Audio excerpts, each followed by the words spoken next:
Welcome everyone to my Thursday chess stream here on lichess and Twitch. International Master William Paschall. We are streaming from Budapest, Hungary, and the plan here is to play blitz and classical chess with the time control between something like 5-3 and 8-3, so a minimum of 3-second increment with a base time of 5 to 8 minutes, playing with viewers. We're commentating and chatting about chess, different questions you might have. Anything you want to ask in the Twitch stream, feel free to do so. We can talk about tournaments ongoing, chess questions, whatever you guys want.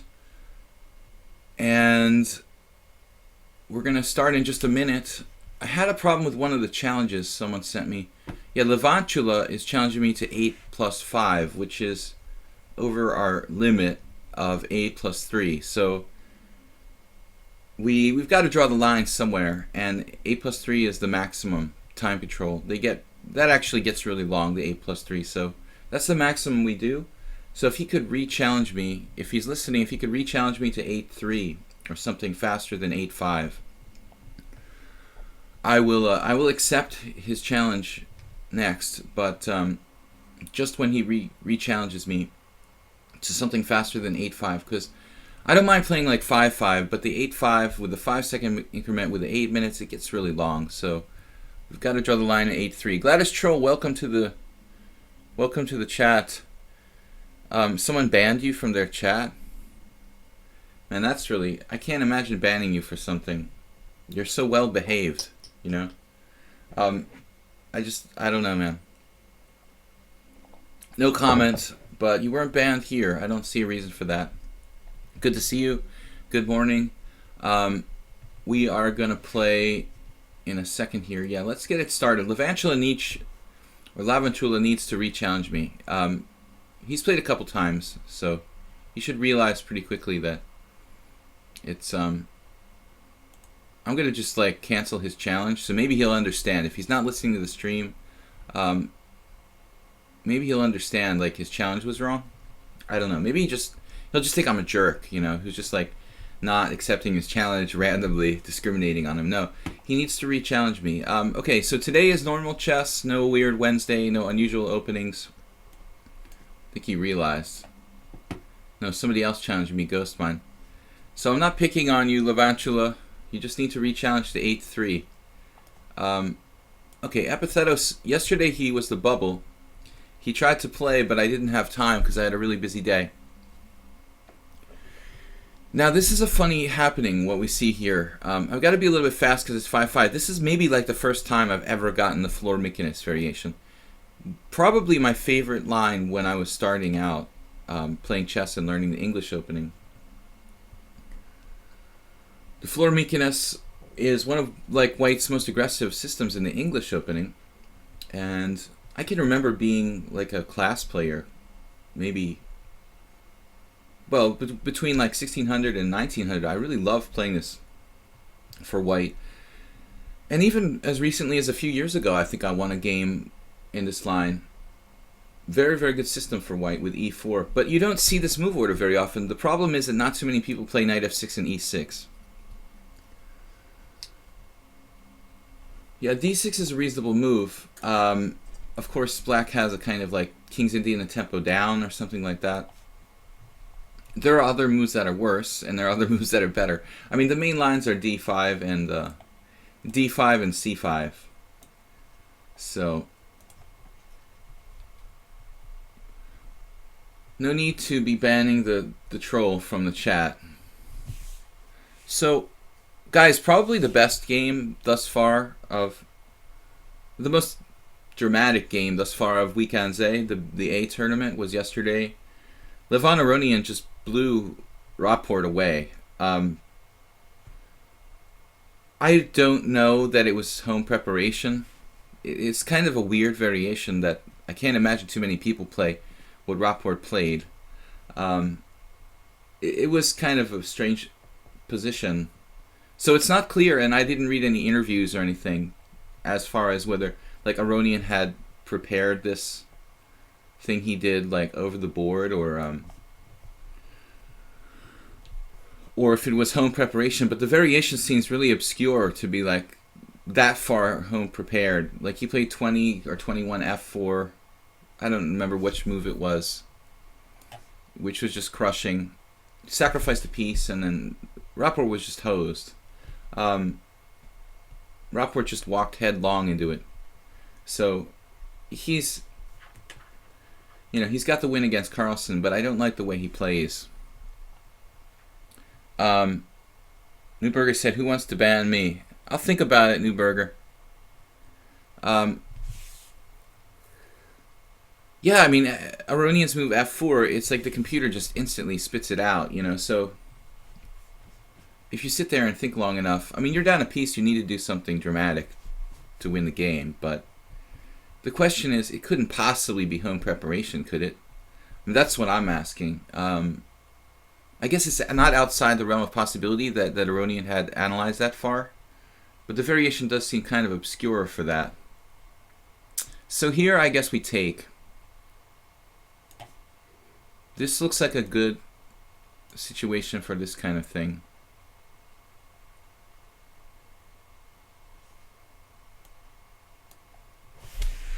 The old trade queens and play knight d5. And then castle. Castle or rook d1.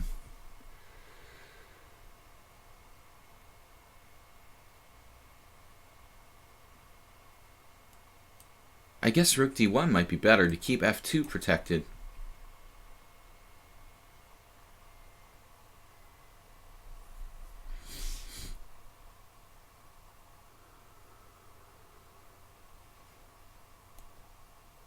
If I castle h6,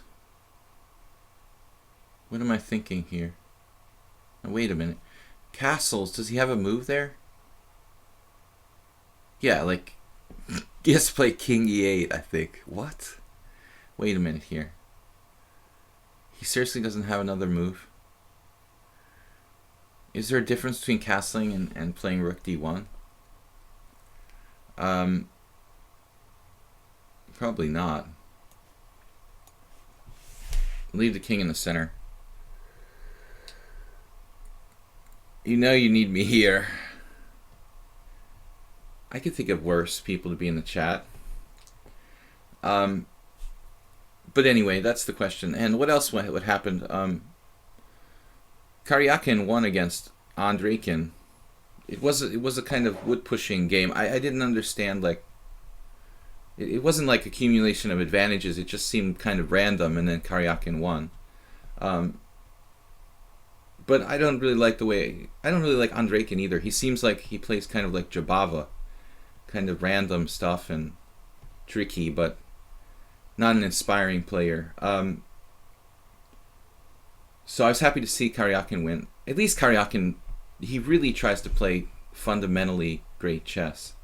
He's not my favorite player, but I respect his game. And who else? Who else won? Oh, there was a crazy game with. Let's see. Oh, Carlsen Hare Krishna was interesting, only because. No, wait a minute now.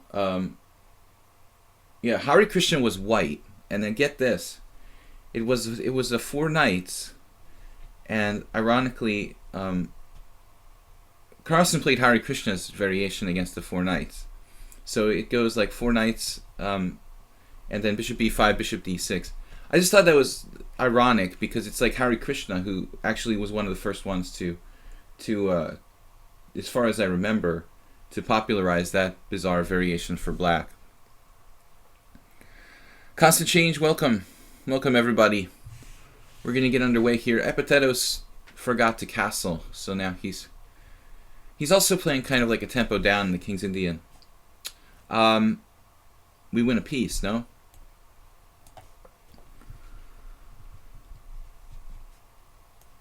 Not a good game. And do we want to be greedy or do we just simplify? I'll just simplify. You could argue for knight back to d5, but it's all right. We have a bad bishop, but I'll take it since it's extra. Positionally, black is better here, with his pawns in the dark squares, my pawns on the white squares. If he had another piece, I could be in trouble.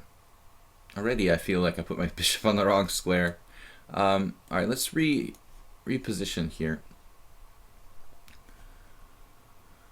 Let's put another pawn on the white squares and try to guard this.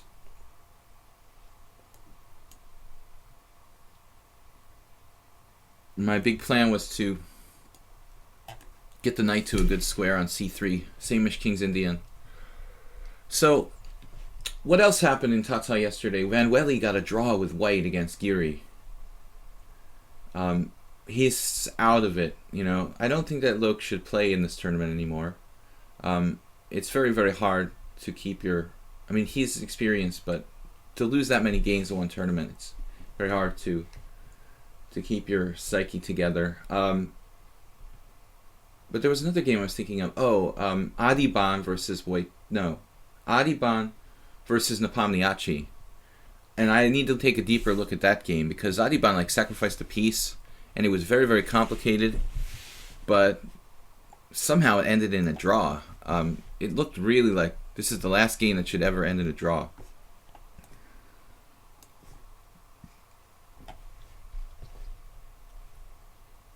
Do you think he did for psychological reasons to play the bishop d6? Yeah, I think Carlsen... I don't know, yeah, trolling him with his favorite line. Carlsen also copied Karyakin's, you know, a3 against the Najdorf, so I think Carlsen just likes to steal other people's openings ideas. Not being really a theoretician per se himself. No, I don't know. I don't know. I think it's kind of a strange choice.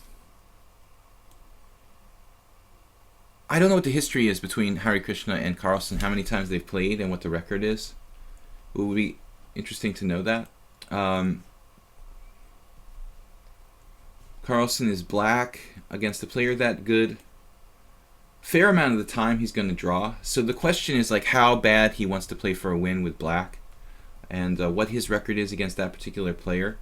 I mean, in a lot of cases, I think, you know, against a certain strength players, like you're kind of like okay with a draw with black if the player is strong enough. So maybe that was like Carlsen's mentality. I don't know. Against certain players, you're going to play for a win all the time because you have a good score against that particular style or that particular player. But I don't know the dynamic between Hare Krishna and Carlsen really. This is mate. Well, almost mate. He can sacrifice a rook there. All right, Epithetos. Big opening mistakes. So Lavalantula came back. Okay, then we'll play him next. He challenged me to 5-5. Just, it's okay to play 8-3, but not 8-5. Not that there's a big difference between 8-5 and 8-3, but we just have to draw the line somewhere. Otherwise, it would be like 8-7 and 9-10. So the 8-3s are the maximum. We're going to play maybe E4. Epithetos, yeah, you have to play a good move on move 3. D5 or C5. I don't know that there's... I mean, occasionally you see people play like E5. Floor making this variation. D5 is the main line probably, and C5 is a sharp line where white can sacrifice a pawn. Featured in Kasparov at one point. Or Kasparov-Karpov, sorry. Years ago in the late 80s. C5, E5, knight G8, knight F3, knight C6, D4, pawn takes pawn, knight takes pawn, knight takes E5. Well-known gambit variation that's quite dynamic for white. Probably analyzed to death by now. Korchnoi is a big... he was a big exponent of the Flormekiness. So, what are we going to do here?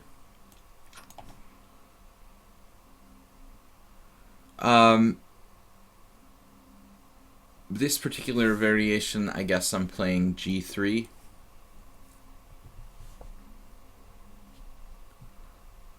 I prefer the 8-3 or 7-3 time controls, but I'm willing to play the 5-5. It does get it does get a little faster, and I have a tendency to not make the transition from the 7 to the 5 minutes. Get myself in worse time pressure than usual. So I always get confused. Is this a Taimanov or a Paulson? You know, what's the difference anyway? I guess Paulson is more general. So knight f6.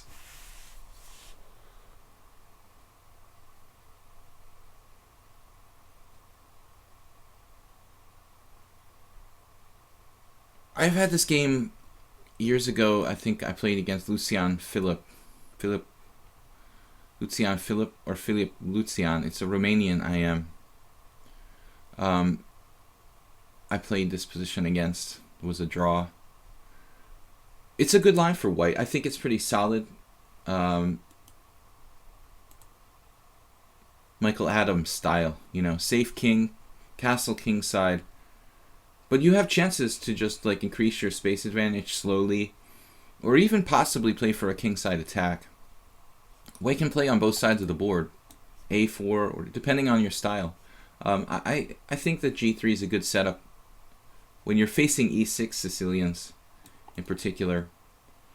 Any kind of g3 seems to be more effective against like the e6 Sicilians. I do play other things. Like if black plays the Khan Sicilian, I'd probably play bishop d3. But not being like a regular e4 player, I don't know the theory that deeply. I just kind of play on instinct these sort of positions. I used to know a little bit of theory. I think black's supposed to play... Well, black can transpose to the Scheveningen, first of all. That's a major option here. And I've played this position with black, too. If it's a transposition to a Scheveningen. Now, rook e1, d6 would transpose. Rook e1, d6 is a game I had with Igor Foigl. I remember I was black. It was like rook e1, d6, knight takes c6, b takes c6, e5, d takes e5, rook takes e5. That's an old line. And slightly better for white. But in this position where black hasn't played d6 yet, I'm not sure rook e1 is really a good move. We don't really have a lot of time. Bishop f4. What's wrong with bishop f4 again? I don't know. I guess he plays e5. I've had this kind of hallucination before, you know, but I have knight takes c6 there. Yeah. No, e5 is fine. I think I did that once in another game on the stream where I'm underestimating e5. Yeah. Anyway. I'm just going to play a4. Blitz is already killing my bad enough chess.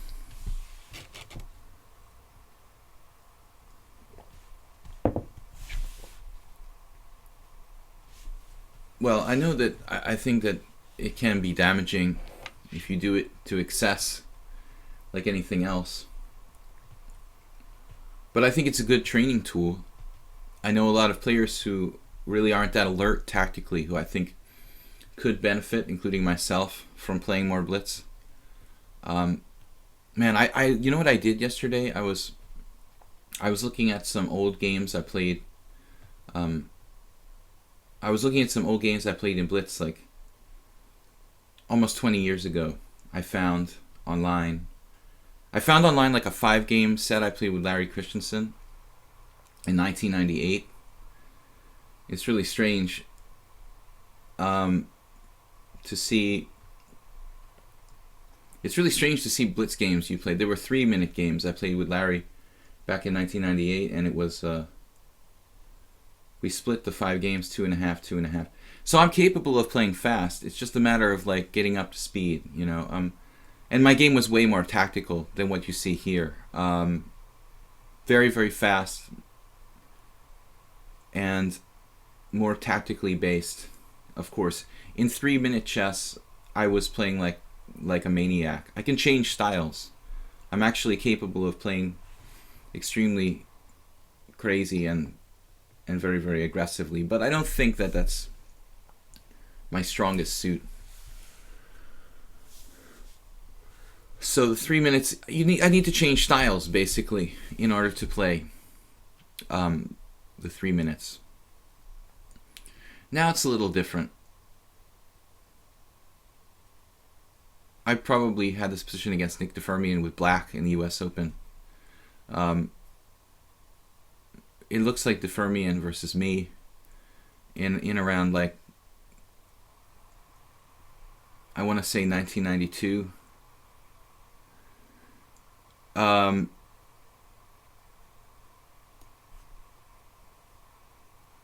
I'm trying to remember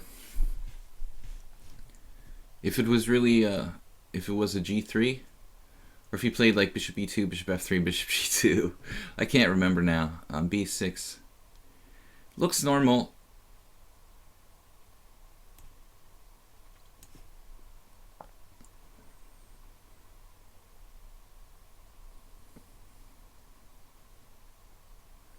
But it's funny when I'm white, you know, I don't really look at the position at all in the same way as when I play black.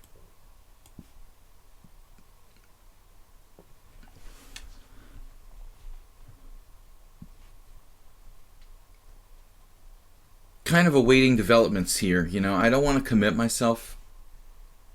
I mean, I guess I could play G4. My development's a little bit slow. You know, now G4.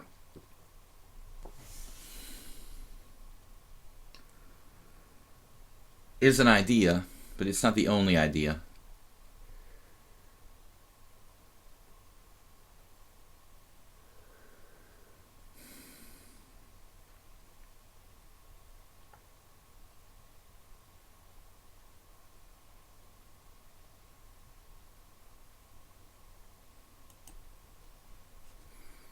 Maybe developing.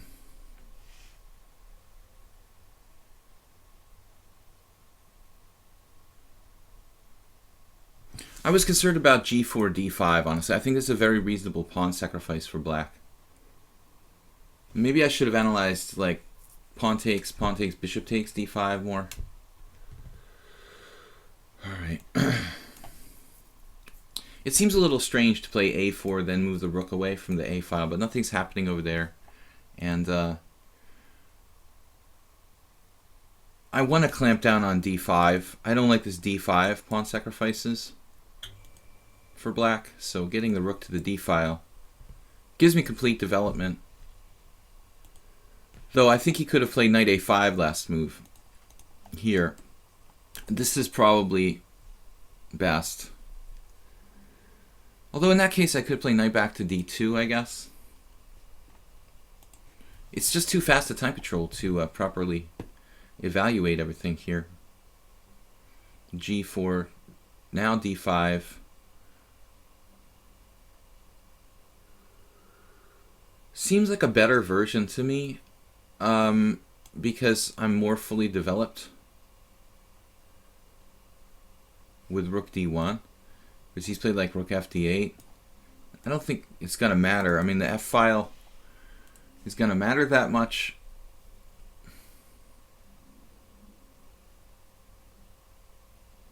Of course, he could play like H6. That looks too weakening. Sometimes an idea in the hedgehog and stuff, but I don't think it's good here. So I think he should go for D5. I mean, it's the only active plan. Instead, he went back bishop C8. Looks like a pretty good DeFermian position, but he has some resources.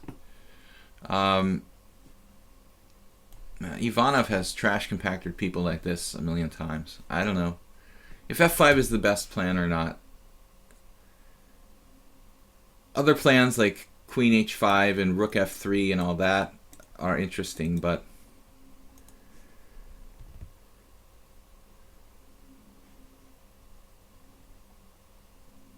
and then F6 when I can play F6.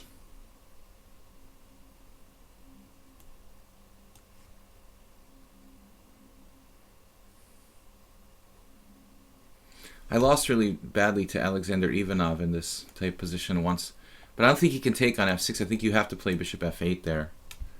It's like forced. Bishop f8. Here I think black's getting mated. Looks like he's just getting mated.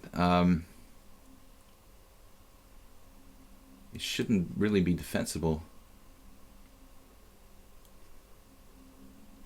Rook f4. Maybe there's some way he can defend.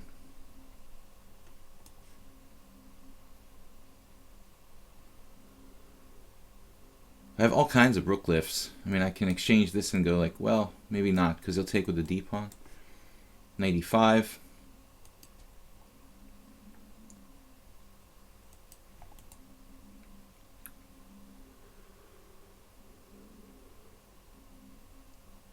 I can take on c5. Play rook f4.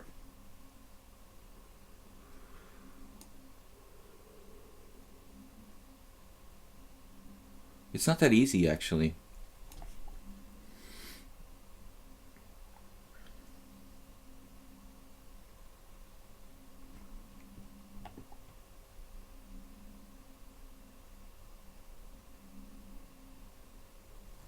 It's not that easy. He's losing on time, but I mean, he can take with the king and try to run away. It's not really a good position for black, of course. But I think the question is to play bishop f8. That's what happened to me against Alexander Ivanov in the aforementioned game. And if I recall correctly, I tried to live with the knight on e5, but the position was slightly different anyway. All right, constant change. I think black should play d5 though. I mean, that's some sort of pawn sacrifice. And if e5, knight back to d7 might not be that bad. All right, so black needs to be a little more active there. Although maybe after bishop f8, it's okay. Let's try, he's been playing a lot of old Indians. I want to play e4. I'm kind of bored of this old Indian stuff. Ego shrunken. Play some hyper bullet. Oh no. He's a good influence with the hyper bullet. I was just thinking about looking at my 3-minute games from 20 years ago, how error-filled they are, you know? And what's the point of playing error-filled chess?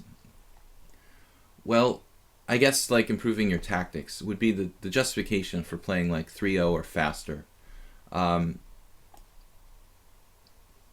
Forcing yourself to think quickly, calculate quickly. But I don't think it should be your main thing, you know? If 3-0 chess is your main thing, you're not doing yourself a service.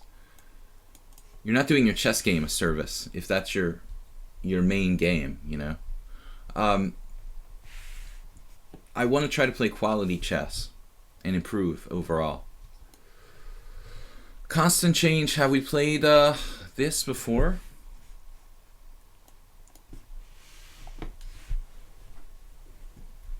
Why not play the Berlin defense? All the rage.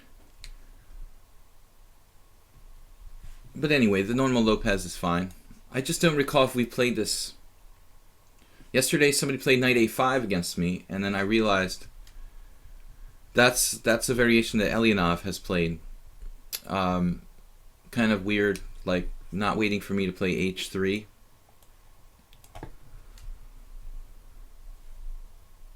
But playable for black to play knight a5 right away. I don't really see what the benefit is. You know, it seems like h3 is a slow move for white, so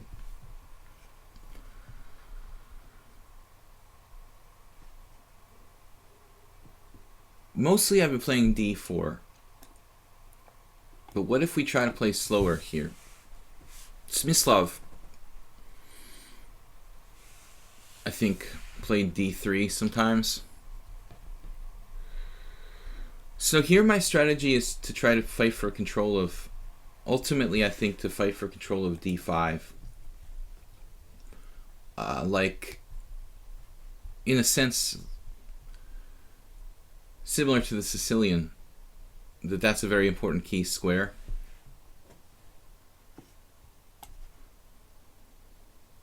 Because black's played c5 and e5, the d5 square is a little bit like a weakness. So our strategy is to fight for that square tooth and nail. Black has a hard time, like playing d5. It weakens his e5 pawn. So it looks really natural to play d5, but you can see, take for example, if you guys want to, the game from Weikanze. Aronian lost the game in this tournament to Karyakin, I think. It was a Gioco Piano, Gioco Pianissimo, where Aronian tried to play d5 really early, and that's been taboo forever, as far as I can recall, because white gets this white square play and active pieces, and the e5 pawn's kind of hard to defend. So it was pretty thematic, actually. I would check out the game Karyakin Aronian from an earlier round in this year's tournament. That is an excellent example where, well, he's doing it now, what I told him not to do. An excellent example of the weakness of playing d5 too early. So Constant Change plays this here. He hasn't even played like rook d8 or anything. He just plays d5.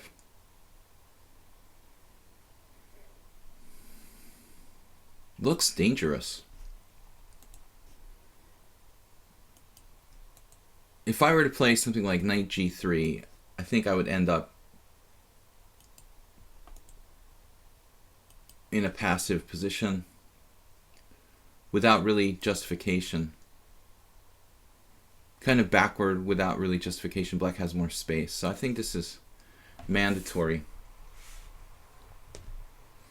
You see that sometimes in the Whirl variation where the queen is on e2 and you have to let black play like d5, d4 and hope that black overextends himself.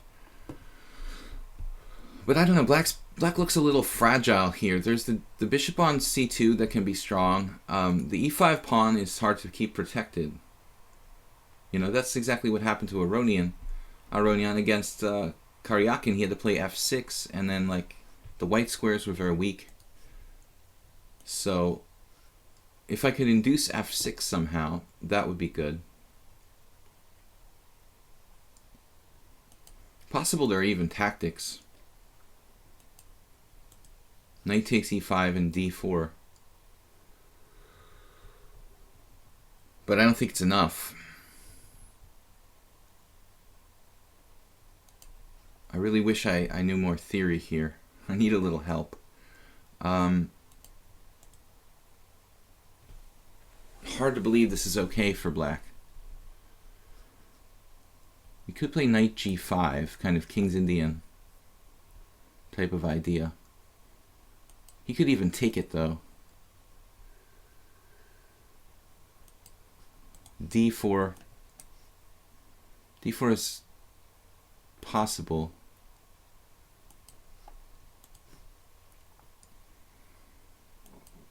Queen e2 doesn't really look right.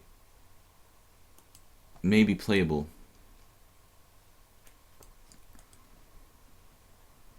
Where is Michael Adams when you need him? I don't know. Feels like it should be good for white, but I don't know how to do this. It's just very precariously how this is protected. All these pieces sort of hanging in the air there, whereas white is very compact. But I don't see a tactical answer here. I don't have time to waste. Queen e2.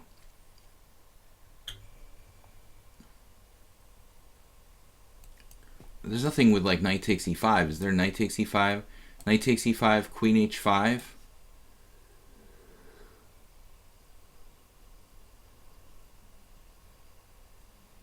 f5 would end that fantasy, right?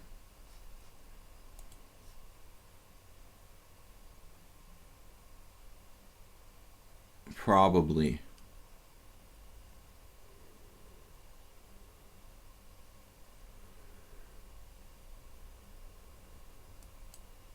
Queen e2.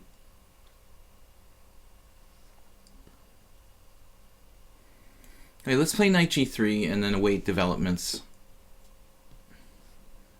Another piece on the king side could go to h5, f5. Could strengthen my attack. Doesn't really get in the way of anything.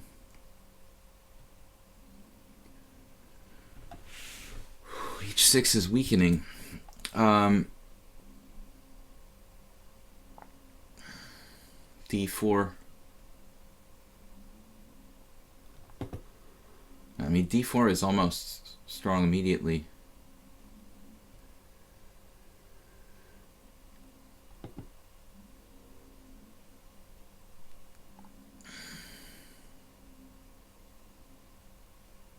I guess I was thinking queen e2. Down to 2 minutes, he has used no time. Well, d4, I'm, a little bit concerned about the structural answer, like e takes d, c takes d, c4, where he doesn't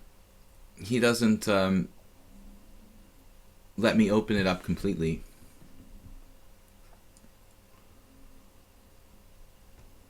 Simply bishop d6, but his king side looks fairly vacuum-like.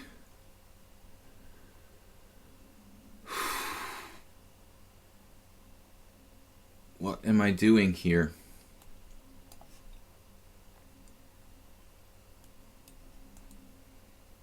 The white squares. I know those are white squares. White squares look weak for black.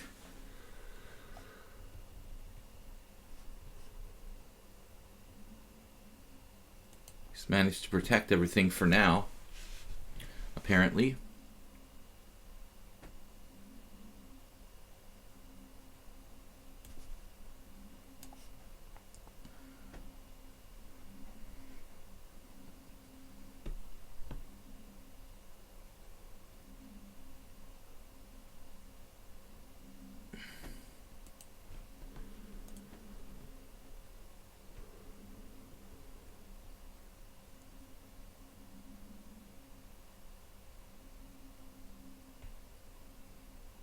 If I look confused, it's because I am confused. In case anybody's wondering. What alternatives did I have here to queen h5? I guess you could play something like knight e4 and try to grab his bishop. Yeah, f5 looks basically forced for black.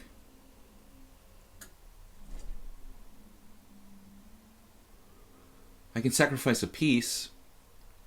It looks pretty good, actually.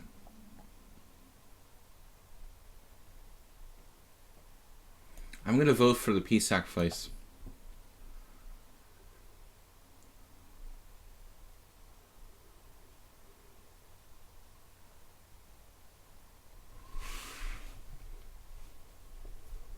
There is one other attacking piece. I might be able to play rook e3 at some point and bring that up with the help of another piece sacrifice.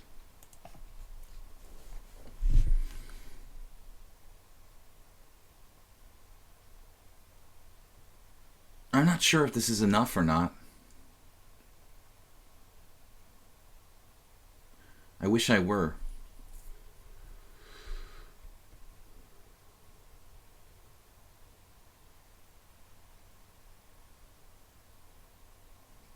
Not really accustomed to playing this kind of position. I don't really like the structure, but I know that notoriously black gets in trouble with the d5, e takes d. Just as in the Joko piano, just as happened to Aronian against Karyakin just last week, or whenever it was. Could you see the chat, please? Good morning, mate. Then do the a4. Open it after you can go for the problem of what? Sorry. Could you see the chat, please? Um, I don't understand what the question is. Open it after that, then do the A4, and after that you can go for the problem. I think we're concentrating on the king side here.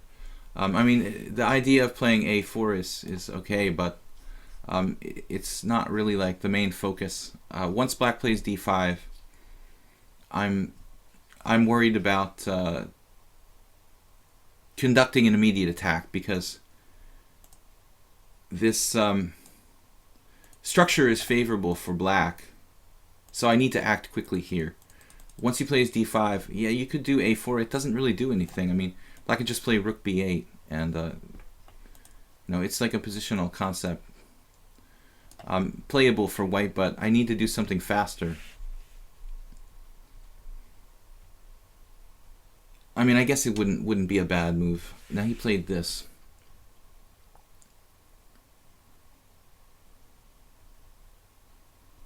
You have knight H5. Bishop B3 is possible, but he can answer with C4.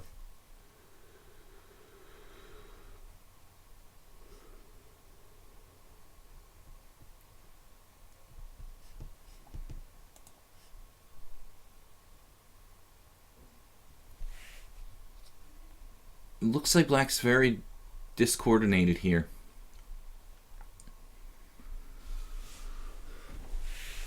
There is a subtle threat.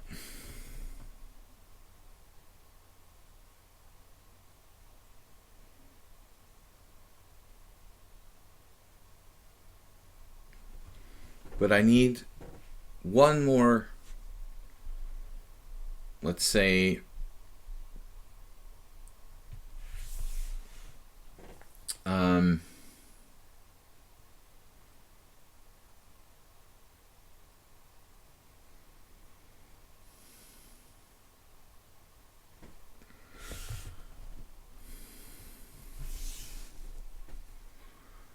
I don't see a way to put him away.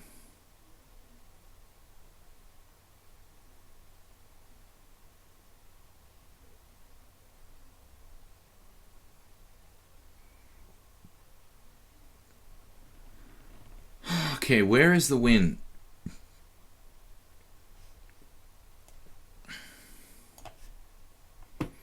Something crazy like F4?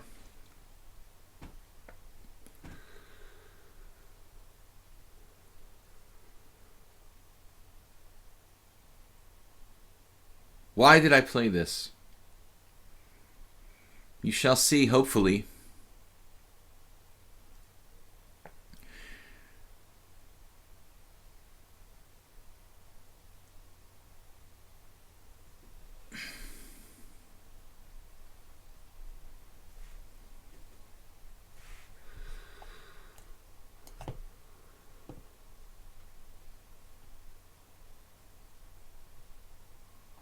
Okay, this is degenerated into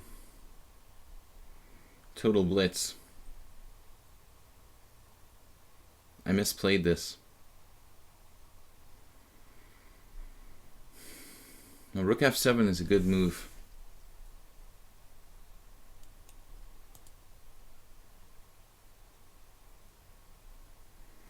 I guess I should take on E5, but I don't want to bring his bishop takes E5. Failed to find the best plan. That's why I need to play more fast blitz, I guess. More tactics training. I couldn't see a win here.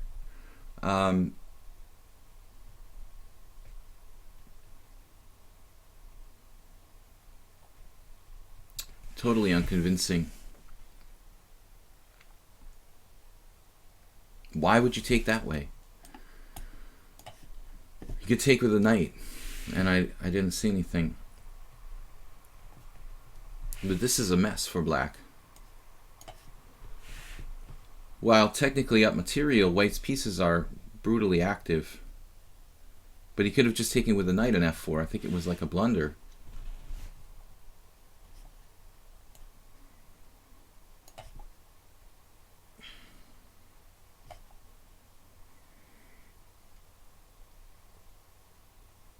The knights are like vultures.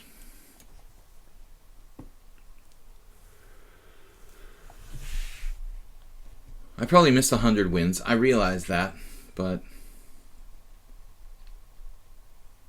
I should let my clock get down a little bit lower, actually. 27 seconds is plenty. Take my time. Just take my time a bit more, in fact. So he finds a defense here. Well, a sort of defense. White's still clearly better.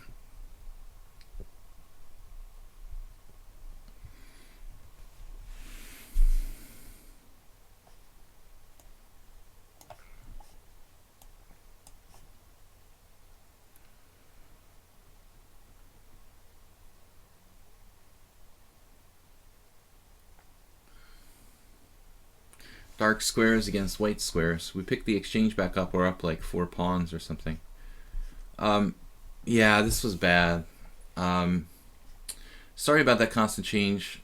It looks like after f4 you can just play knight takes f4. So that the plan of f4 probably wasn't right. I need to find something else. Knight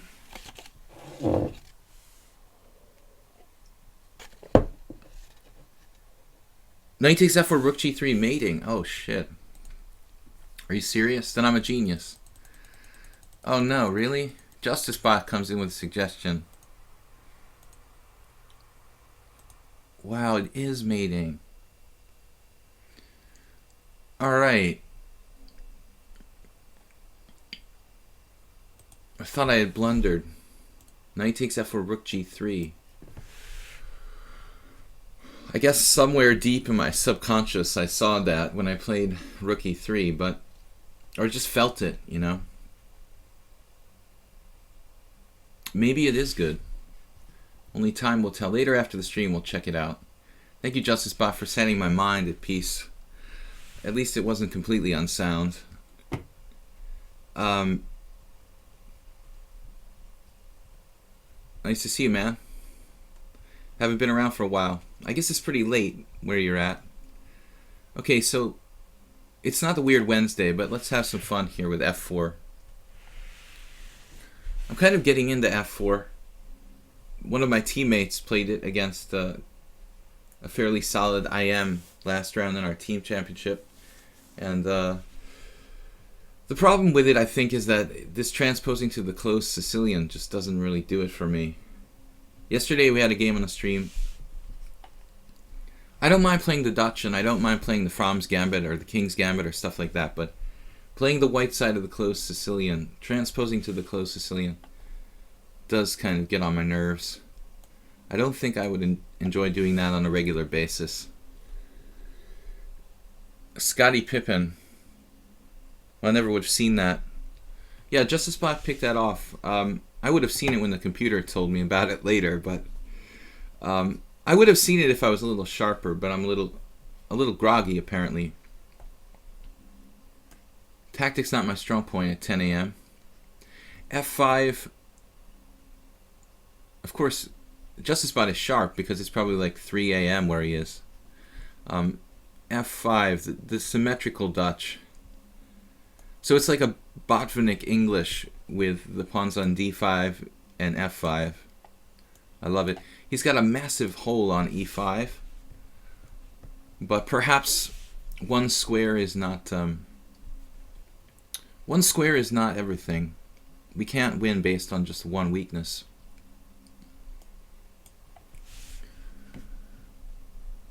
But it still feels like I'm playing the closed Sicilian or something. When you double fianchetto, it's just like an English opening where I've delayed c4.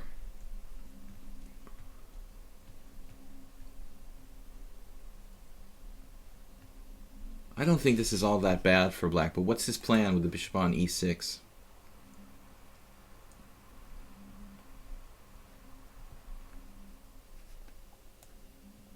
This piece. I mean, it was going to be bad no matter what with all your pawns. So you'd like to go here and here.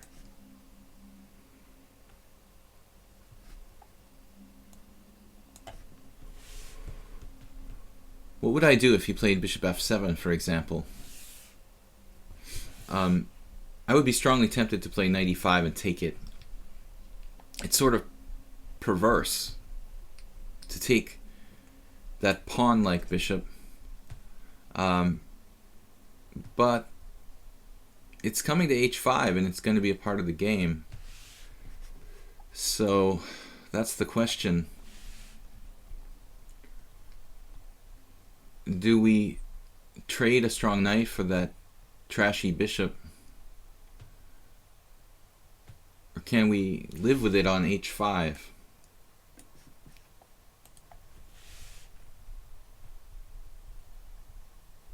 You gotta sleep now. Back in the US. Internet in Philippines. That would make sense if you're in the Philippines. He got bishop h5 right away, but he's dropping a piece. No, he's not. Yes, he is. Ghostmine, you just rushed it a little bit. I mean, queen moves and then bishop h5.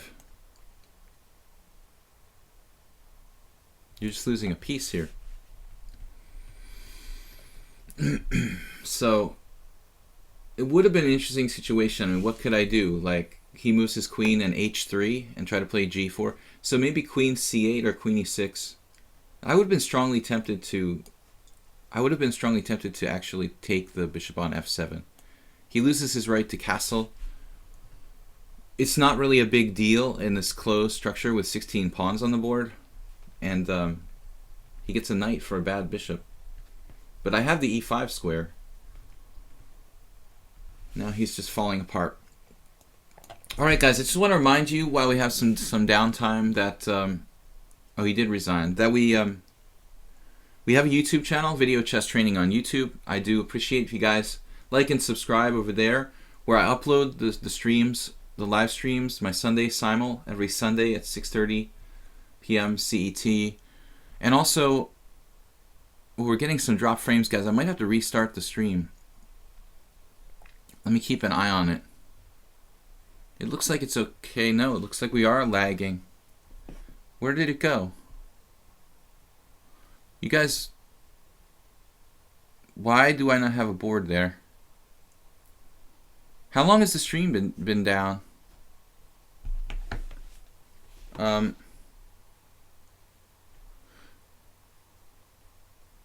What? How did he beat you? How many points did you lose? The one time he beat me, I think I mouse clicked or mouse slipped. What? Why is there no board on the screen? We might have to restart the stream. We're dropping some frames, just a little bit. But I'm a little concerned I don't see the board on the screen. That's not good. Stream's fine, okay. I guess my stream was just lagging.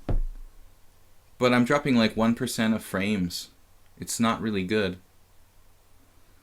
Let me keep an eye on it. I mean, I know the camera's set really slow, but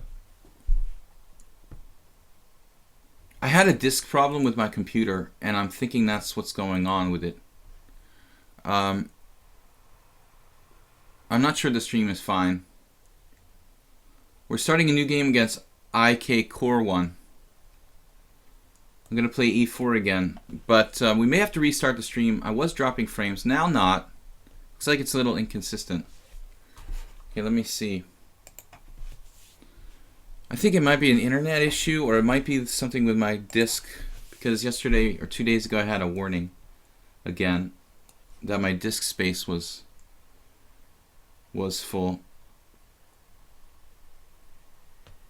No, just like my Twitch stream, maybe my internet is a hiccup or something, because my Twitch stream is really lagging when I'm trying to view the stream myself. Okay, IK Core 1. This is a new opponent I've never played before. I'm trying to learn how to play the Tarrasch. I always played Knight C3 against the French in most of my life. But lately I decided I like Knight D2 better. C5. Maybe Black's best move, in my humble opinion. Next game is rated. Yeah. Salkonen needs to change his challenge from rated to unrated. Salkonen, did you hear that? If you can, please change your challenge from rated to unrated. 5-5 is fine. Just re-challenged me to unrated. It looks like the stream is okay now. We're not dropping frames anymore, so that's lucky. It may be the internet.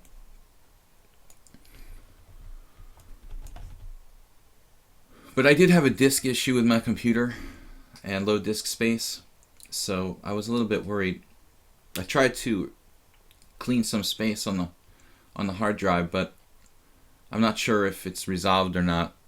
The tower rush is cool. I think that c5 is really, though, a good line for black.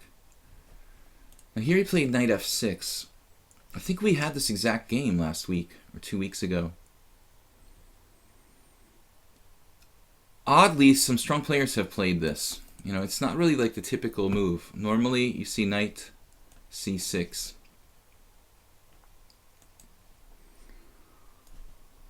So I think the exact same position came up, and I realized when looking at this post-mortem that knight f6 is a move. It has been played by some decent players, but it's very much like a minor kind of sideline. Typically, you don't want the knight to go there. You know, you want to recapture with the bishop on c5, and the knight goes to e7, where it won't get pinned later by bishop g5. It allows for black to play f6. But this isn't so bad for black.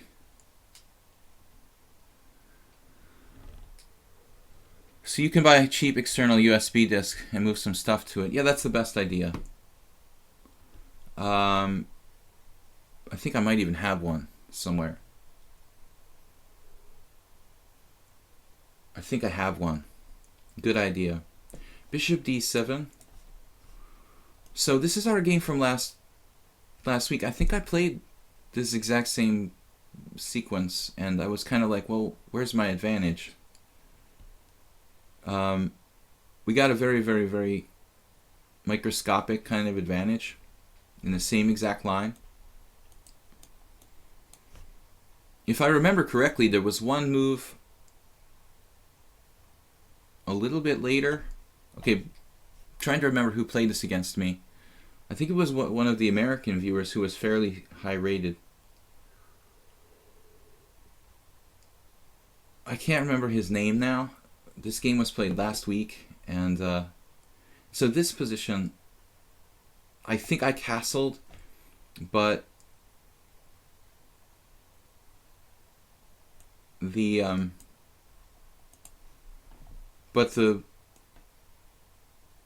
book was saying knight c5. Excuse me, knight b3. Freudian slip. Thinking about c5 here. So I can play knight b3. There's no queen a5 check. But it's a little scary, like knight b3. Not really, though. I'm pretty sure this was book, or quote-unquote book. I was scared and I castled last time. One of our viewers, who's an American blitz player here, around 2100 on lichess, I think. That's who we had this against, someone decent. And I managed to win the game. Both of us made some inaccuracies. But if I recall correctly, knight b3 is considered the main move. And I think I castled instead. Now, I guess bishop e3 could be considered.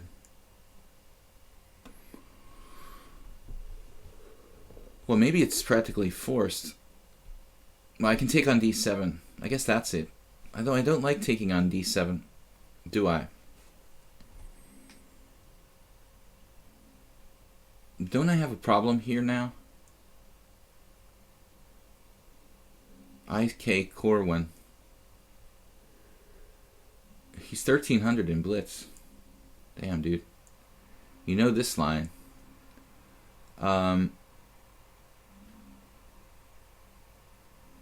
Worst comes to worst, I can give the pawn back. It's not that bad. That's what I might have to do, because bishop e3, bishop takes c5. I have bishop takes d7 there. The evil interposition. Aha. Although he has some other stuff. Bishop e3 maybe. Bishop takes c5, bishop takes d7. He could just take back with a knight. I'm slightly better there. Karpov would be having an orgasm with white's position. I don't know, man. This looks kind of tough. Castles isn't possible. It's really just bishop takes d7, helping him develop, or bishop e3 castles, bishop takes c5. I don't like that. You know, maybe I have to do this. This should be right. I'm down to 1.5 minutes. So the trick is bishop takes c5, bishop takes d7.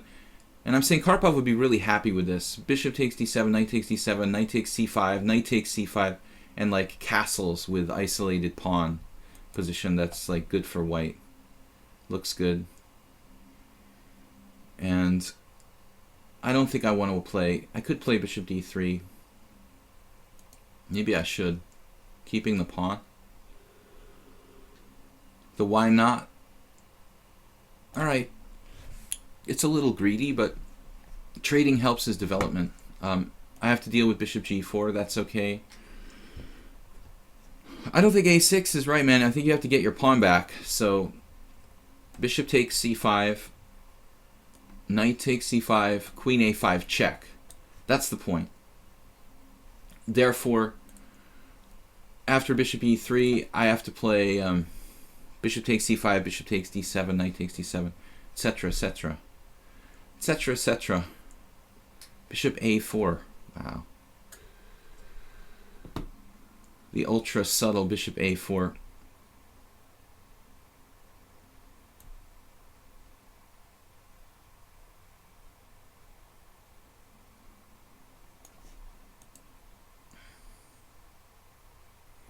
That's a pretty subtle move. I was more thinking about bishop g4.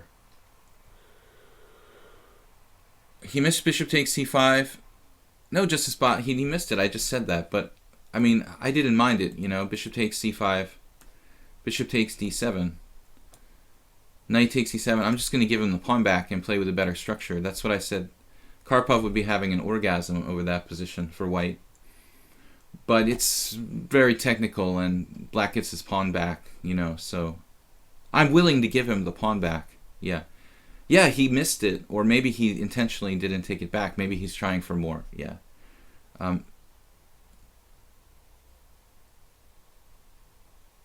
That's the best. A6 is very weak. You don't like this for white? There's always the motif of d4. There's no motif of d4 here. I'm doing my best to stop that motif with my last move. But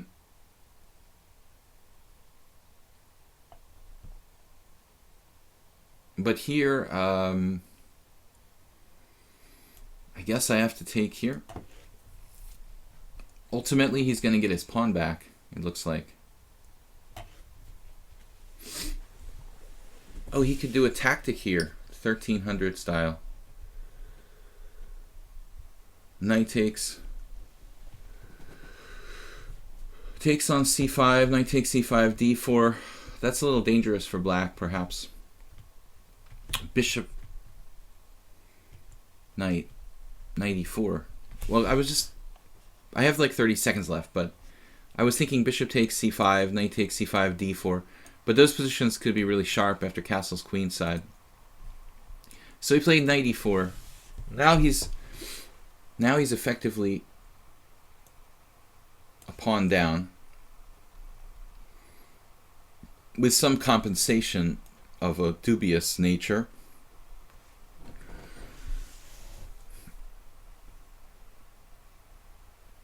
But considering his rating, I think that Corbin has played an interesting game. Missing some good chances to win the pawn back. And he's played interesting chess. Bishop a4 wasn't the best move, but you know, at least it was an idea on the right track. Rook d5. Looks like a good move, actually. Stopping f5, preparing to double or triple on the d file, overprotecting my pawn on c5.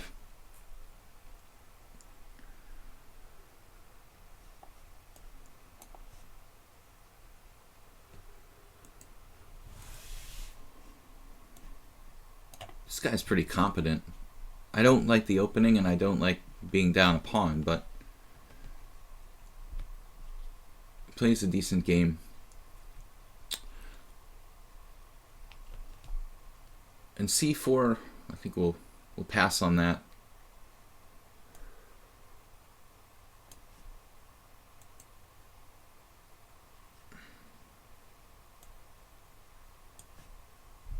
Don't want to get back rank mated, although I'm not sure how much this helps.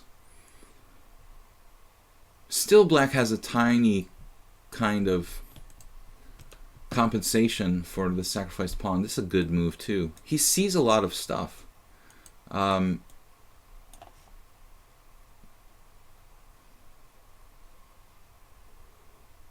was looking at this earlier, a few moves ago, and I thought that was a pretty interesting try.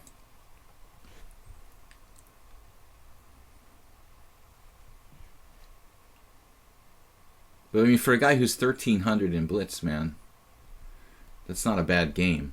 You're only down a pawn against someone like 100 points higher, and you're still in the game.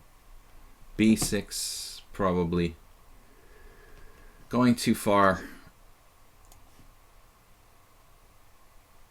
Dropping a second pawn is going to be too much.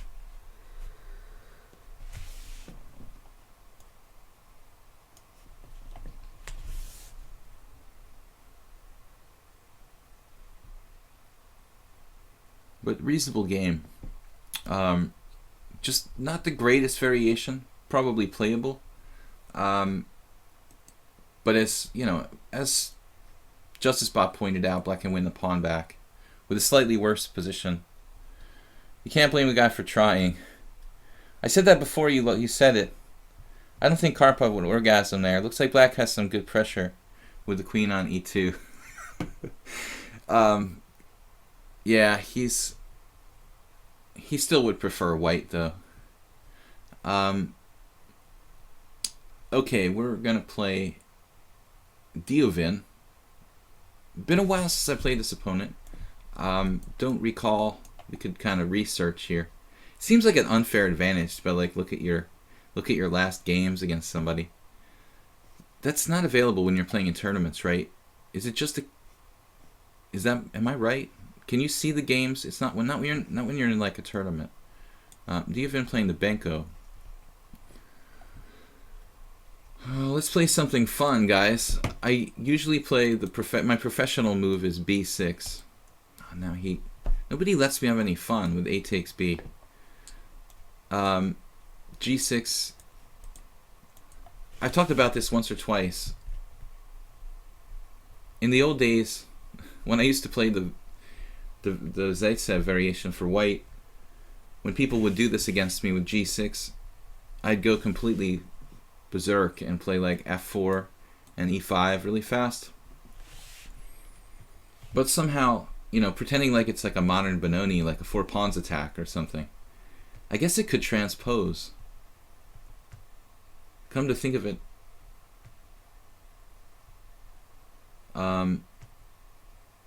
that could transpose into some kind of 4 pawns attack against the Benoni. Or King's Indian. But it doesn't seem like the most correct approach for white to play f4 here. I've got an extra pawn. But how to do it is the question. What's the best setup for white in this position? Something quiet? Maybe f3?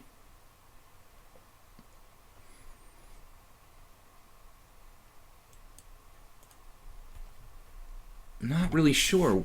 We had this problem a week ago. I didn't know what to do, and I played kind of passively for white here. But I just see f4, e5 trying to blow black away. And then I'm not really sure what the best piece configuration is here. Something like the thing I like about f3, it really protects e4, and I play a lot of samish type positions with white. That would transpose, I guess, to a samish where black played c5 and b5. a4 is tempting, but he can take on b5. Before I have time to play something like rook a3, I really, would prefer to take back with the pawn on b5. And I think in the last game I played this really wimpy move. I played b6. Alright, let's just do it. At least I'm transposing to something I know. This is something I've got to research, this variation, because I'm not sure what I'm supposed to do in that position.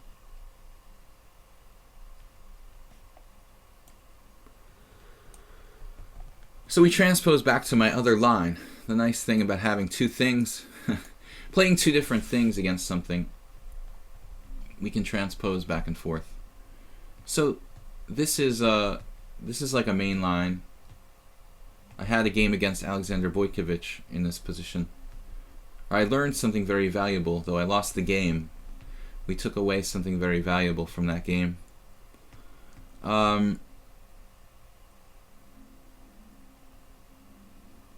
But I probably need to do a little bit of study on this line, because my theory is probably 10 years old. IK Corwin streams and has improved about 200 lichess points the past several months. You will be avenged. IK Corwin. It's you, I am Minky. You have a flu. Not 100, 1,000 points higher. Well, he used to be 500, now he's 1,500. I'm just kidding. A5. Yeah, that probably is a move here. You're not really threatening A4. Now, I wonder... I guess I'm supposed to play knight c4. I think this is a move not that frequently seen, but kind of logical. A4 is a threat.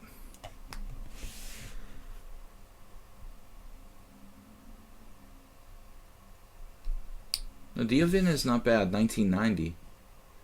I don't recall these games. That could have been anything. And so I was white both games.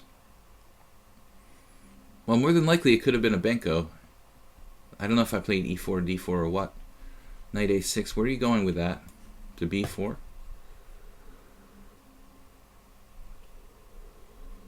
Sometimes the knight on b4 doesn't really do that much, but this looks interesting for black. I think it's a little bit passive. Maybe castles, knight b4, rook e1. But I feel like I should play bishop f4 at some point. Trying to prevent him from breaking with e6.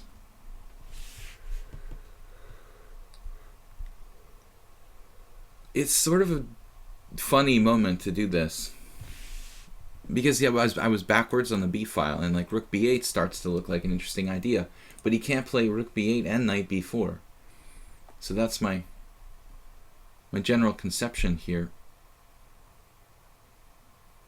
Maybe I should play knight a3 now, strange as that might seem. A knight e3, for that matter, is kind of cool.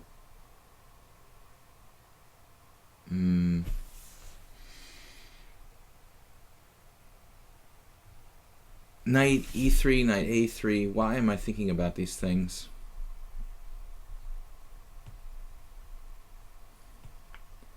What would Ivan Farago do?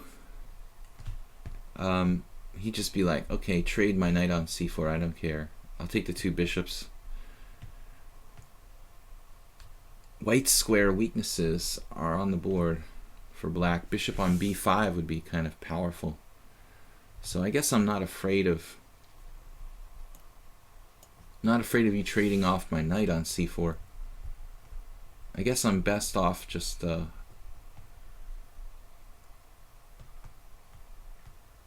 know, what I'm talking about is like trading pieces for black, like in the Benoni. He has slightly less space, so trading pieces would be kind of a normal strategic idea. But is it good or not? You know, bishop a6, bishop takes c4, bishop takes c4. That'd be something you would do like in the Benoni. I'm just questioning, like, having played a5 and like I could stick a bishop on b5 where it could control a lot of squares permanently.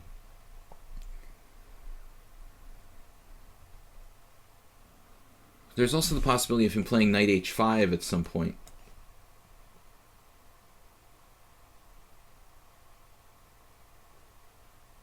I would have had b3 is even possible against bishop a6.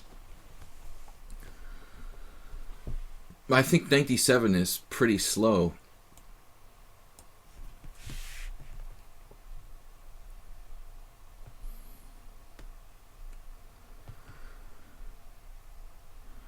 He can always play f5. I don't know if that's his intention, but it's a very, very risky step to take in the Benko. So there we have a trade of pieces on offer. Knight e3.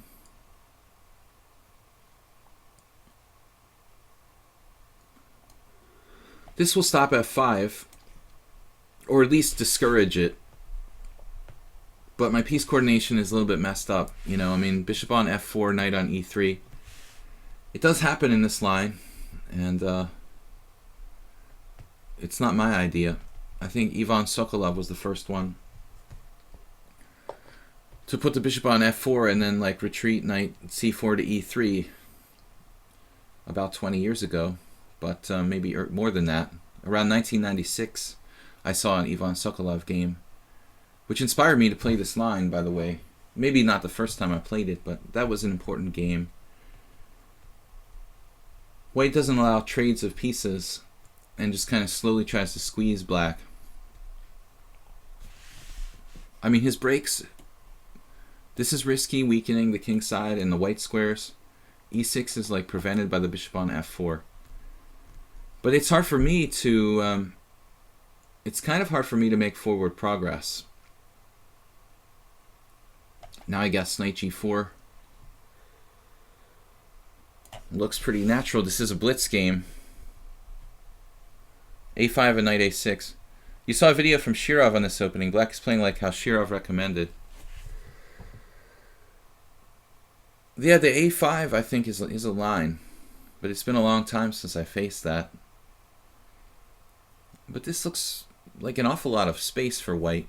Another thing I want to try to probably employ here is, as we get more space, like this river rook transfer. But this looks really good for white now, just like positionally. Something out of Jeremy Silman. We can just play simply here, I think. This pawn is awful.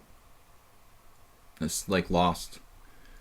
Black is like lost strategically after bishop e3. It's like a bad King's Indian where black does like knight c6 and knight e5, knight takes e5, d takes e5.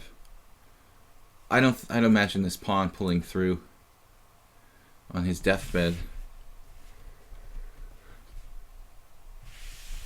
Ah, it's lost. Which rook here? Resist the temptation to play for f4 if you find yourself in the above situation.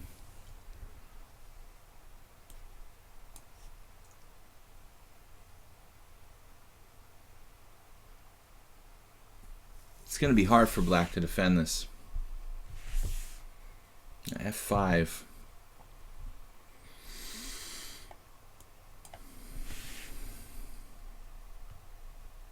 It's like a bad King's Indian.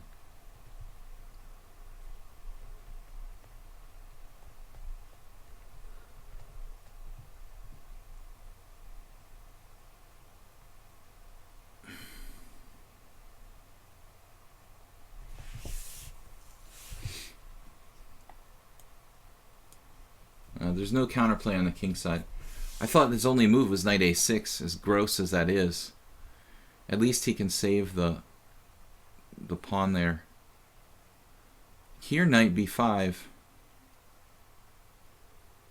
Ironically, I mean, it looks like I should trade the white squared bishops, but he can cling to his pawn with like knight a6, and it might be like kind of hard for me to make progress there, so this is better. Plus our bad bishop turns into an absolute monster.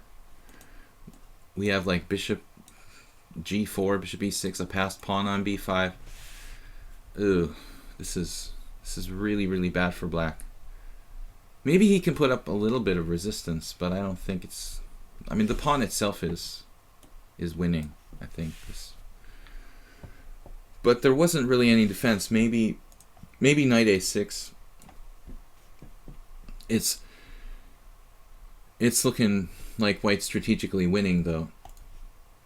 This is over. I wouldn't resign, but I'd want to if I was black.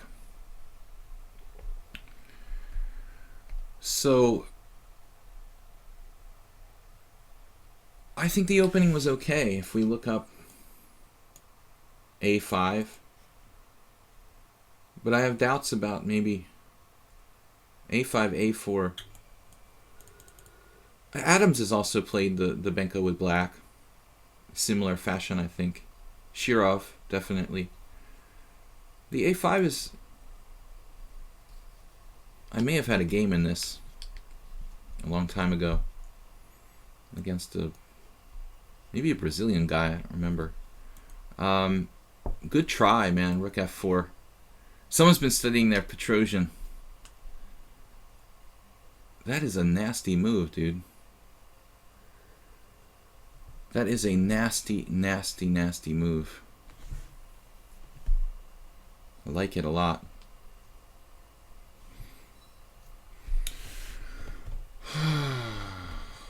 Well, maybe we'll just we're not going to let you have any fun, sir.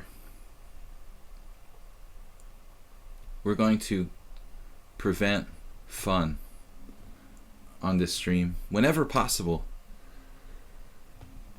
Taking the exchange would be possible, but greedy, I think. Now, if we can take the rook with the pawn, that's a different story. Or get you to sacrifice your rook for my white squared bishop. Something like that, that'd be cool. Queen b7. Yeah, queen d8 isn't right, for sure. The b file is important. Try not to hover the mouse on the resign button when you when you can. Avoid it. Nice try with rook f4 to give in. If I take that, you've got some practical chances, but this looks like it will take the fun out of things. He's got a very bad bishop, a bad pawn structure. My bishop pair is strong, so it's lost for black.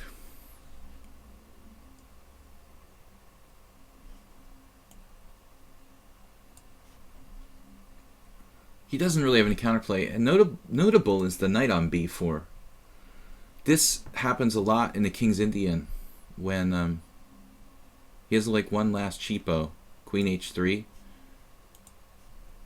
It's not a joke. He's playing for mate.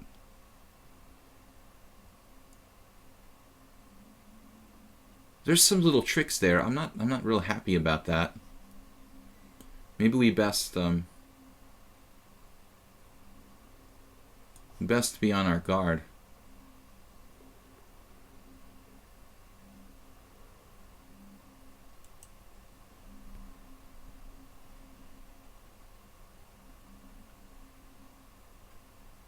Now there you had bishop h6, which I'm pretty sure that Justice Bot would have spotted.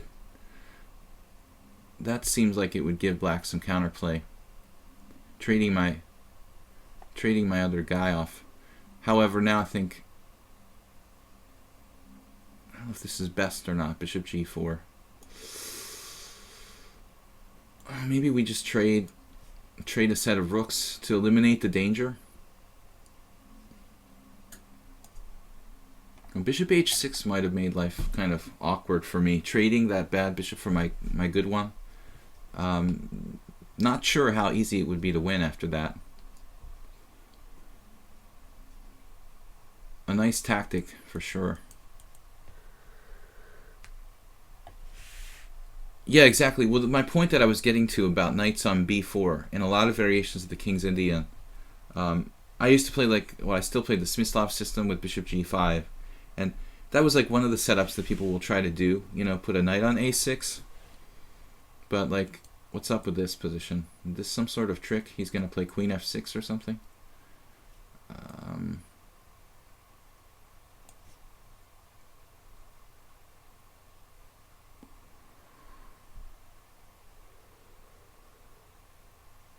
Well, so the knight on b4 is... Yeah, exactly. It just doesn't do anything. It looks good. It looks good. That's exactly the point. Well put. There's too many powerful passed pawns around here.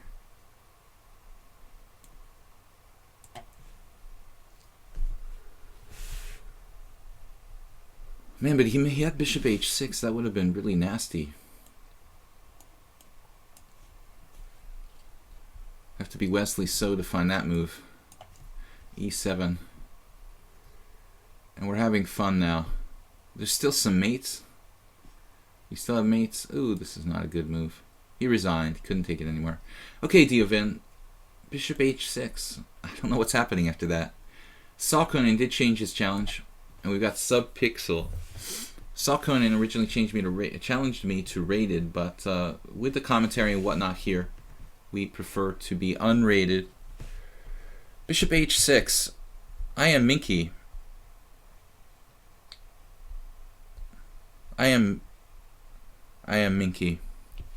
Alright, e4, c5.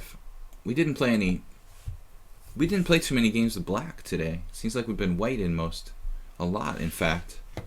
Kind of inordinate amount of whites. Salkonen. Let's try g6. I've been playing more classical Sicilians than accelerated dragons lately, so I thought we'll go back to our other main line, and immediately he goes into this critical stuff with like queen takes d4. I've analyzed this a lot for black. I even did some videos on my YouTube channel, but honestly, it's so complicated in so many different lines that it's kind of like endless. I feel like I'm still... I have no idea what's going on in a lot of lines because they're so tactical and kind of irrational, I want to say. I can't possibly remember all the variations. So, we have three major branches.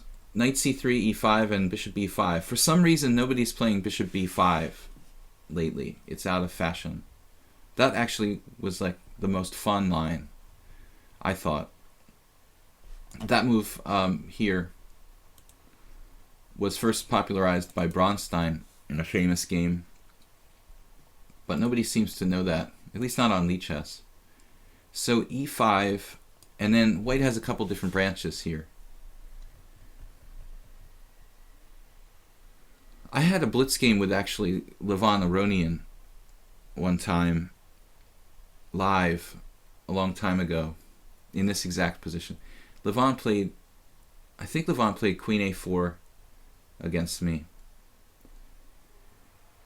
But I think all the moves are good. Queen a4, queen f4, queen, well, that's the only moves, right? Queen h4 drops a pawn. I remember a million people have dropped this pawn, like queen h4, knight takes e5.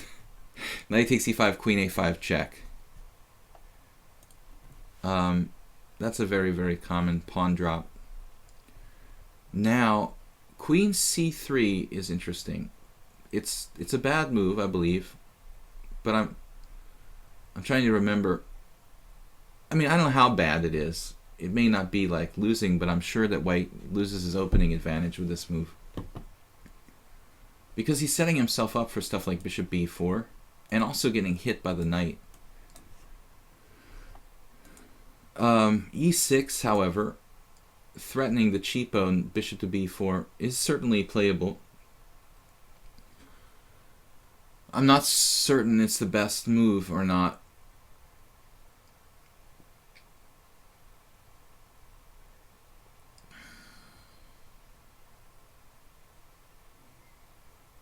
The problem is if I play knight to d5, he plays queen b3 and he's transposed to a normal line.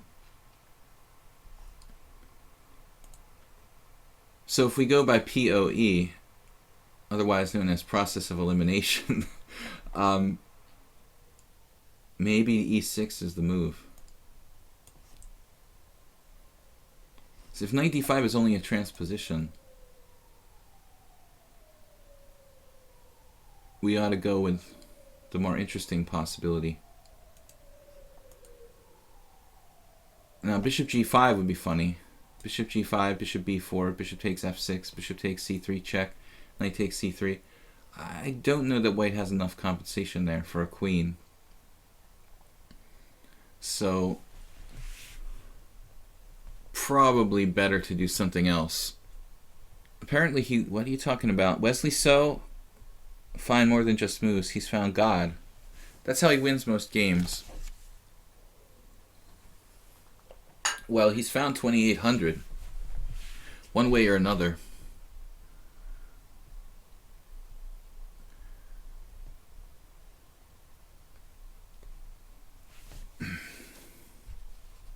D. Vincent, can you show me where was bishop h6? In the last game,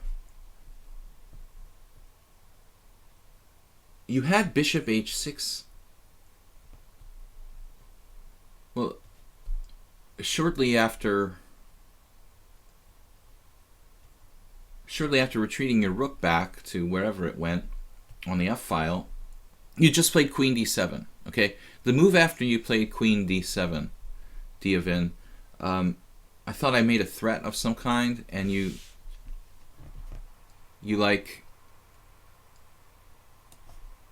could have played bishop h6, threatening bishop takes h6, rook f2 check, king g1, queen h3 mate. You would have like an unstoppable mate with queen h3, rook f2 check, and queen h3 after bishop h6. So you can just do bishop h6 and I can't take it because it's like a forced mate in a few moves.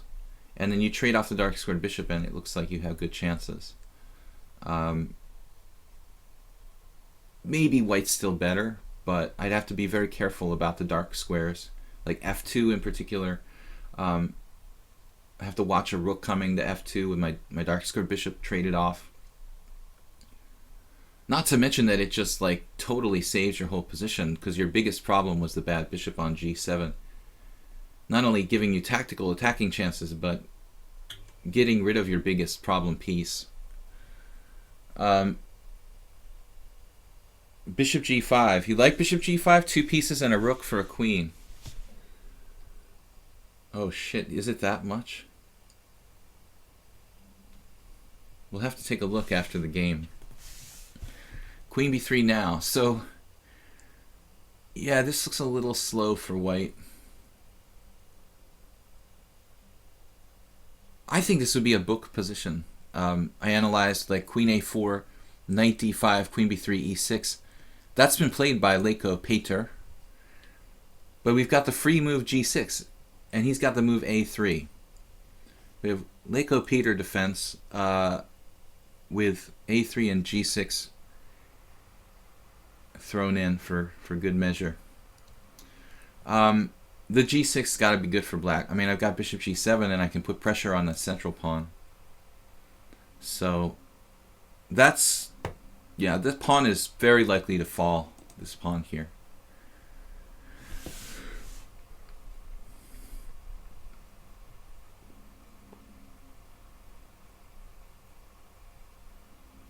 But I don't know what he can do better than queen b3. The queen is misplaced. Yeah, queen c3 is just not really good. Bishop g5 now. And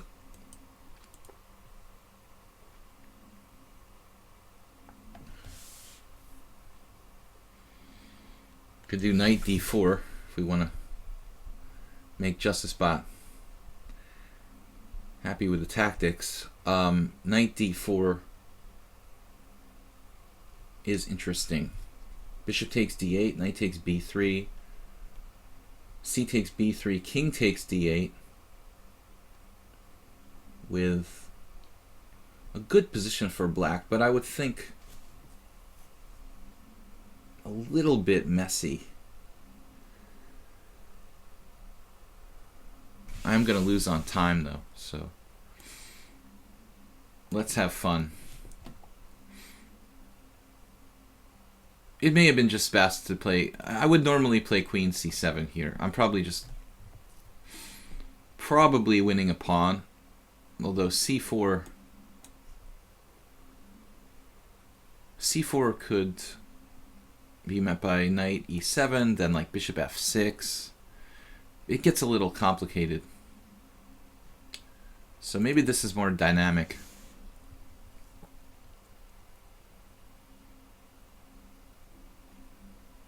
You could play queen takes d5. Some funny variations here, but it's not good for white. At least we had fun this game. But I mentioned that I played a game with Aronian, and years ago he played queen a4, knight d5, queen e4, and that position is a very important one. Knight b4 was the old move that I played against Aronian, and he knew even like 20 years ago that that's not that good for black. So I had to find a better move, knight c7 or knight b6. Bishop takes d8. I mean, I guess this blitz game I played with Aronian was around like 1999, probably in 1999, when he was still a human being. Knight to c3 for achieving god status. Yeah, this is what I was talking about. So it looks like white's in this game still. Well, I prefer black. Although I prefer black, white is in the game. He's in it to win it. Black is a tiny bit better, but I'm sure I had better than this. This is like the minimum advantage I could get. Two bishops, king in the center.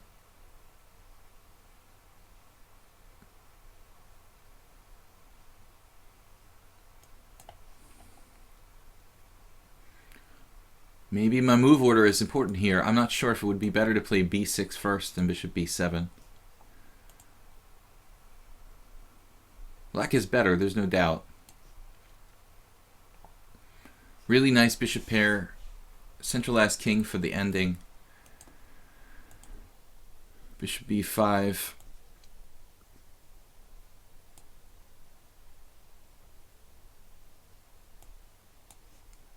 Bishop b5 doesn't really bother me too much. Can obviously guard d8. I can also play d6, but I think I'd rather not weaken my structure. Well, d5 is interesting.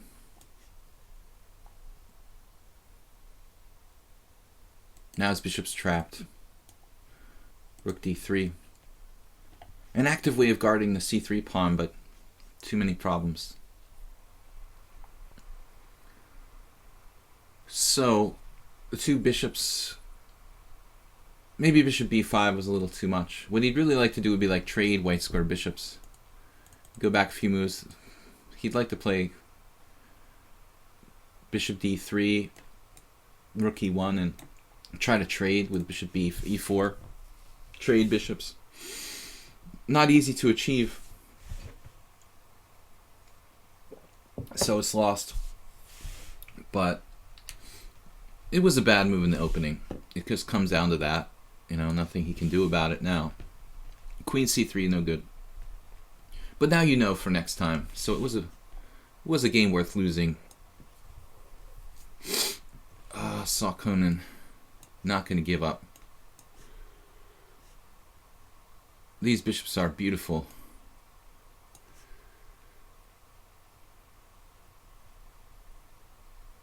Outflanking.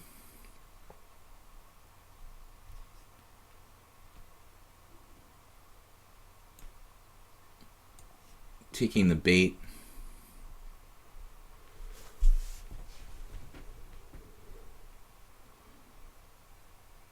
Now that's the right idea. Don't trade pieces.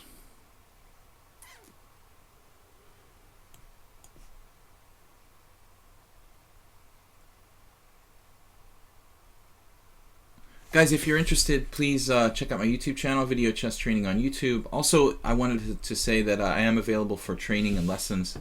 If anybody wants to contact me, my email, videochesstrainer@gmail.com. This is finally going to trade off everything and reach a winning king and pawn endgame. Wow, what a move, though. I thought I was going to trade off everything, and then he's got this rook h.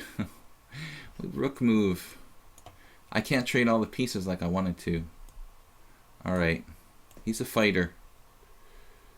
I better not do any pre-moves because he seems to find Zwischenzugs pretty well. So I'm not going to guess his move. Alright, thank you for the game. And Subpixel is up next. Matzi, or Matze, I wanted to say we need to play with an increment, so if you can change your challenge to 5-3 or 5-5, I could play a 5-minute game with 5-3 or 5-5. I'm not nuts. Oops, I challenged me to a game. Zen Chess. But he wasn't de facto nuts, so maybe on his way there too. What's that? I sent you an invitation. Yeah, Masi, just change the challenge to increment, please. So, Subpixel from Croatia. New opponent. I'm going to play like Karol Khan, something different. We just played the Sicilian, so I thought I'd mix it up a little bit. Definitely recommend you have more than one arsenal in your repertoire. More than one weapon in your arsenal. 2 knights variation. Yeah, so guys, did you see... Oh, I was thinking of... Yeah, this is reminding me of Eric Hansen's latest game against this guy Dobrov from the B tournament. Like, no, not Dobrov. Liu. Whoever Liu is, rated 2600. He lost with white in the Dunst opening. Or it's like... The game went e4... No, knight c3, d5, e4... Pawn takes pawn, knight takes pawn, knight f6, knight takes pawn, e takes f6. Now, how can a 2600 player lose in 20 moves with white in that position? That's what I'm asking myself. Eric Hansen playing well, but I don't understand how someone could be 2600 and lose with white in 20 moves. After knight f6, knight takes f6, e takes f6. That's unbelievable. I mean, that's a structure that's... solid for black, but I can't imagine losing with white in 20 moves. The guy played like an absolute maniac, and Eric Hansen just took his pieces. Interesting battle in the Tata B tournament, though. There are like 5 or 6 players who are really closely packed at the top, which unfortunately has a tendency to happen when you have a couple like bunnies at the bottom of the field that are just getting bashed by everyone. There's a couple weaker players who are losing like all their games who probably shouldn't be in the tournament. And they're causing this thing to happen where like there's just all these points float to the top, and so there's like 5 or 6 players who could technically tie for first. I hate to see round robin tournaments where there's players who really kind of aren't strong enough to be in the field, because I think it kind of wrecks the tournament from a competitive standpoint. I know that they like to include women and juniors and qualifiers and stuff like that, but that's fine. There's lots of strong women they could put in the tournament, but the players that they chose to put in the tournament are not capable of playing at this level. So the B tournament is kind of like everybody who bashes the bottom two players just instantly gets a free point. This is kind of like a Queen's Gambit reversed, what we're playing here. An exchange variation of the Queen's Gambit reversed. Quite solid for black. The knight on c3, it's like in a Chigorin. It kind of gets in the way. It's awkward for white, placed on c3. So I think he's supposed to play, if I remember correctly, well, first of all, I mean, I guess the main line is h3 here. There are other lines for white, like even a3, d4 is a move. But after e takes d, c takes d, I guess you could try h3. When I know maybe bishop h5 is risky for black. But as it stands now, it looks like black just has a fairly easy game here. We can think about either knight move, knight f6 or knight e7. Lou resigned in 22 moves or something. It's ridiculous. Like, how can a 2600 player play like that, you know? I mean, is the guy really that strong that he can lose in 20 moves with white? Or he's just like a maniac? That's a little bit too much, you know, losing with white in 20 moves in that kind of position. He just went berserk and started like going h4 and trying to like this insane attack that had zero chance of success. Not to take anything away from Eric Hansen, who played well, but what was the guy thinking? Bishop e3. I didn't have time to check the results from Gibraltar, guys. Does anybody have any update on that front? Any interesting games? Because I thought the first round games in Gibraltar there were some upsets in round one, but nothing really interesting. Like one of the higher rated players, Opatsin or somebody like that, lost. There were some draws, but I thought by round two in Gibraltar it might start to get interesting. Round one really not a big deal. I could have played at the last minute, but I wouldn't have gotten paired up. I really would have been close. I think I would have just missed getting paired up in round one if I had played in Gibraltar. Knight on g to e7 I decided to play here, which gives us some plans of like f6 and maybe e5 later on, like in a Queen's Gambit type position. It's a little bit more flexible than knight f6. But I don't like white's setup with the knight on c3, generally speaking. This piece is not well placed, so he needs to work on that. Played a3. Structurally, black is better. If you think of the position in terms of pawn islands, this is a very important concept, but there's this 6-pawn island for black, and then a 2-pawn island over here. And then for white, there's this 3-pawn island and a 4-pawn island over here. When you have a structure, you know, with a bigger island, generally you have the better structure. So I think that black, if we look at it in terms of pawn structure, has the better chances. A couple of different plans are possible. Like this central majority can be advanced with e5, like if you're white in a Queen's Gambit exchange variation. And the second possibility is the minority attack on the queen side with a5, b5, b4, trying to break up his queen side. This is the more kind of traditional plan. It'd be like attacking the base of his pawn chain with b4 and b3 and trying to break up the queen side. At least Lou played the best first move. Well, I mean, there was nothing wrong with the opening. I think I did that against Asa Hoffman in a blitz game once, but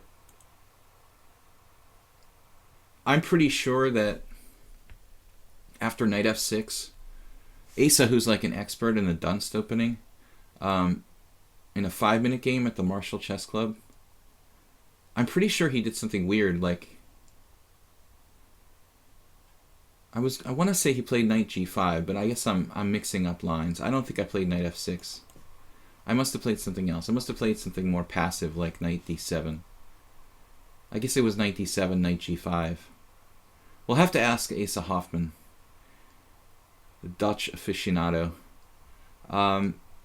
This is my white squared bishop. It's my bad bishop. I don't mind trading it off. But having said that, it would be interesting to play bishop g6 because white is kind of congested. So I think this would be viable, you know, to avoid exchanging pieces here for black. At this point, thinking minority attack primarily.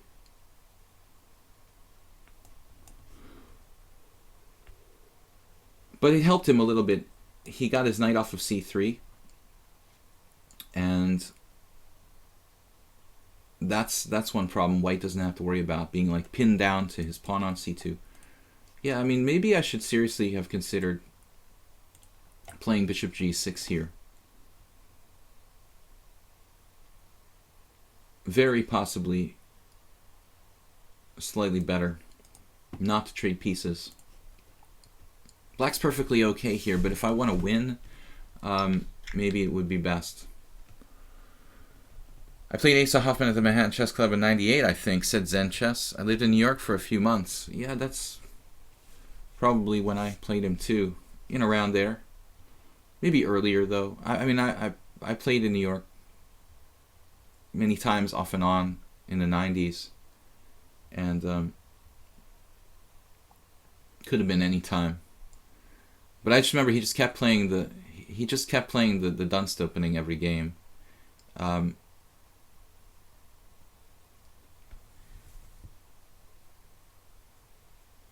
It has a lot of names. Any info on Bobby Fischer?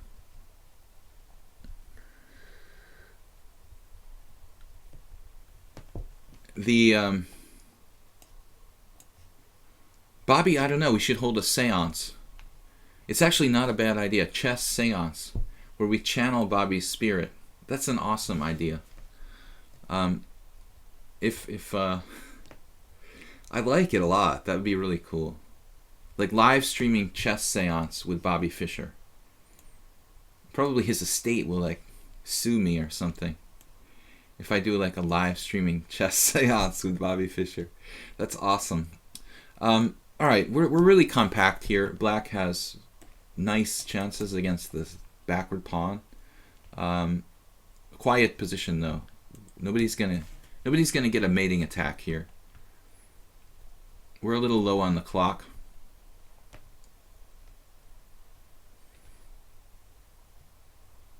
I think white has minimized the damage, but I mean b4 is not a move I would employ. It would be a different story if I had played b5 and he had like a corresponding outpost here on c5 where he could block my play along the file. That's like a standard plan.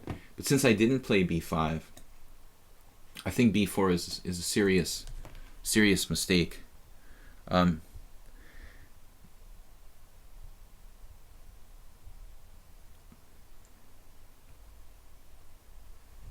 Yeah, there were always people, you know, constantly claiming that they were before Bobby died, right? I mean, this was the big thing. Like, I think I played Bobby online. You know, everybody was constantly like, I think it was Bobby. He played like Bobby. You know, various grandmasters claimed they played. Short, I think, was one of them, who was convinced he played Bobby Fischer live online. We have some kind of is there some kind of attack coming on here with knight g3? Are you trying to checkmate me, sir? My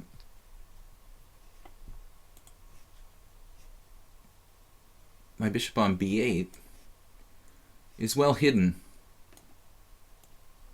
I'm reduced to just starting to make some random moves here. This position requires a bit more time. I think that was a free pawn. Not exactly, though. He has that. He has a resource there. White resigned. Oh, you dropped a piece. I'm not looking for tactics, you know. I was looking at knight takes a3, knight c5, and thinking about... That's probably nothing. Okay, so Zen Chess is up. We didn't have another challenge who dropped. What about Matzi? Matzi was next, right? Yeah, that's what I was thinking. Okay. Then Zen Chess. I don't know how to pronounce it, Matze. It just reminds me of, in Hungarian, there's this like Slavic word for bear, which is medve, like Dmitry Medvedev. I guess it's Slavic, you know. Medved is like bear in Russian, and medved is bear in Hungarian, but the short, like, diminutive form of bear in Hungarian is matzi, and that's why it reminds me of... I'm saying matzi. Matzi, M-A-C-I, in Hungarian is like a teddy bear. That's why I'm saying it like, probably mispronouncing it. No, I didn't know that. It's a short form of Matthias. Cool. Good to learn, because I didn't know. I've seen it a lot, and I didn't know. Makes sense. Short form of Matthew. Alright, Matthew. Knight takes d4. We're going to play classical Sicilian or something of that sort. Zoltan Varga, my teammate, likes to play f3 there. He's kind of a specialist in the f3 variation.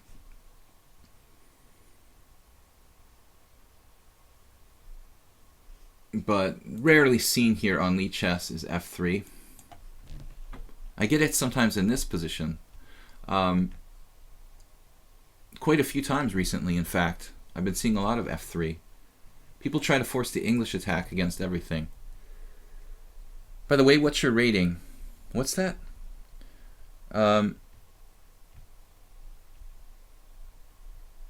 You played Asa for money, of course. I mean, Asa, I don't think you would play blitz if it wasn't for money. You know what's amazing? Like, the first tournament I ever went to in like 1986, one of the first tournaments I ever went to in around 1986, Asa was there, and he was like, you know, constantly calling out for people to play him for money, you know, and like, you know, 20 years later, he was still doing the same thing when I was a strong master. It's kind of cool.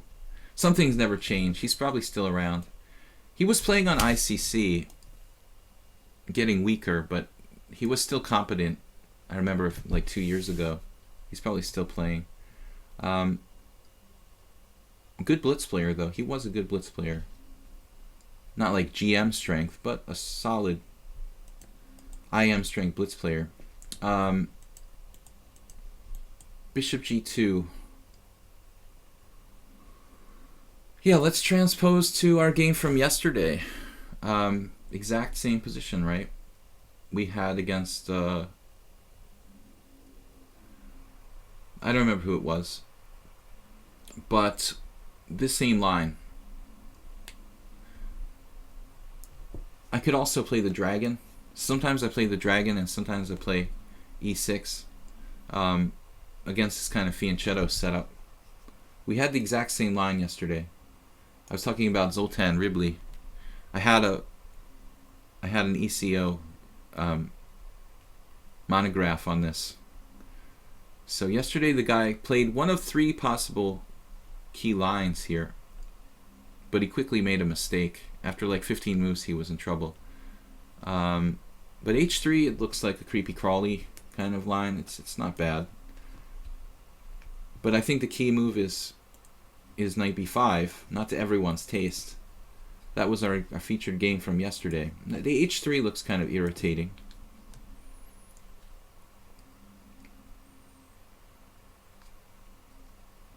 Yeah, I mean, no, it's totally standard to play g3, and that's fine. looks like absolutely normal variation. It kind of scares me more than knight b5 because I know those lines better. But h3 looks like a totally reasonable variation. Maybe I should trade knights.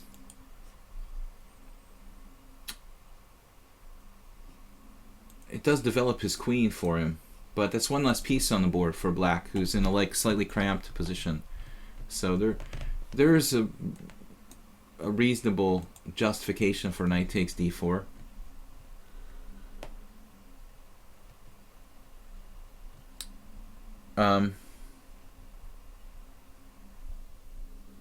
Guys, I really appreciate those of you who have donated to support the stream and YouTube channel via PayPal.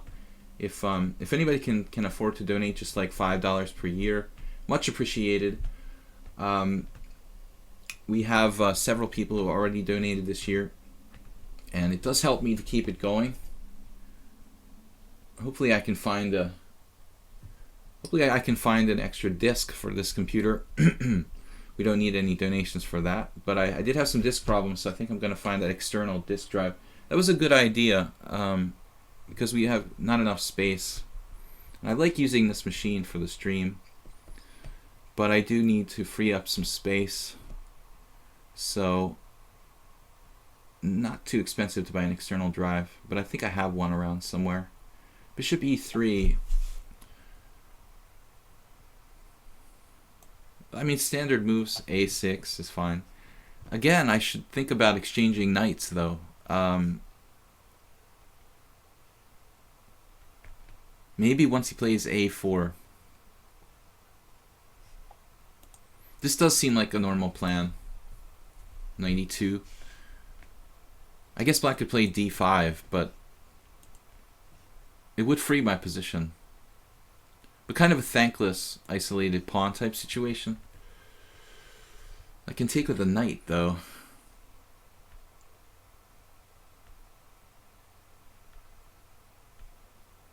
Alright, let's try. It's interesting. I don't know that this is the best move, but it certainly seems like a really logical attempt to punish white for playing knight e2. Not the most dynamic position for black, but principled, and I don't have to play an isolated pawn position because I take with the knight on d5.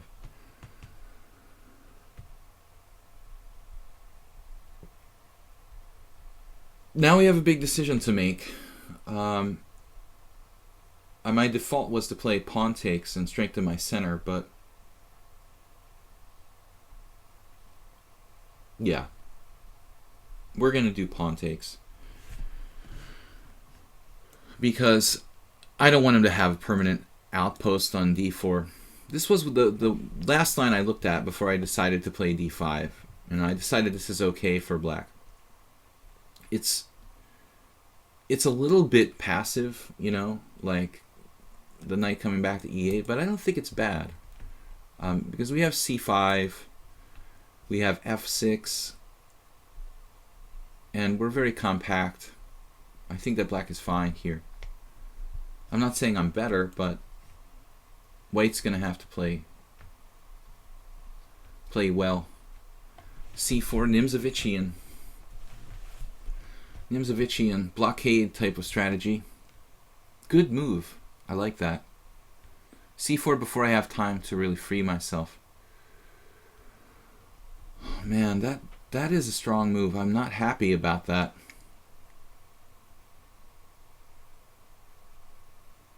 Not happy. If I had known you were going to play that, let's get this rook off the long diagonal. c4 is a good move.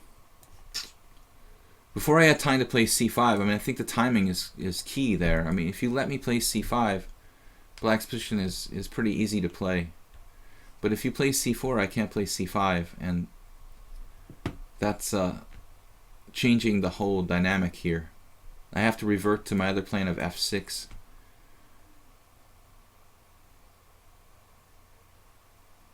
When it looks like my My position's okay, but a bit passive. Now, I don't know if you should exchange or not on d5. That seems like you're... It's okay, but it seems like you're releasing the tension a little bit too early there. Now, for example, I can play bishop b5. This knight on e8 has got to be fixed immediately. Do not want that knight on e8. This is like a Varusian, Jacobian no-brainer move. Bishop b5. For the French player, this is like insta move, probably. It's just, ooh, a4. a4. That's pretty committal. Now the pawn is backward at b3. Now we just have to fix our knight on e8, which is horrendous. Bit tricky to get it into the game.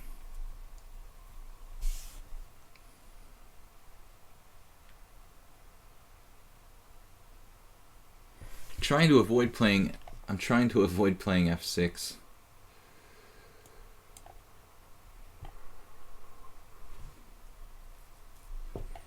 If I can play without f6,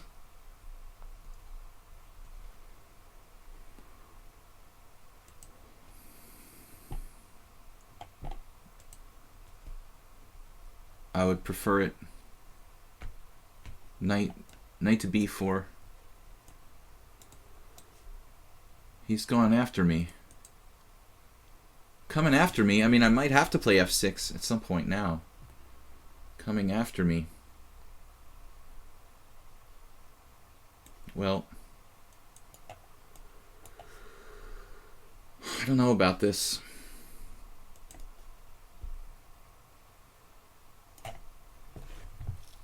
My knight is so bad.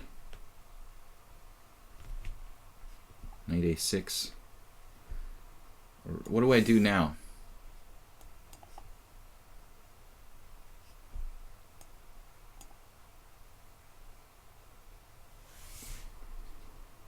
My white was better here. Now maybe I'm okay. Again, I have a knight on b4 like that previous game where the opponent had a knight on b4. It doesn't really do anything on b4. It just looks nice. Typical knight on b4. Just be pretty and look nice there. It's not a bad piece. It's about the best that can be said for it. All right. Queen b5.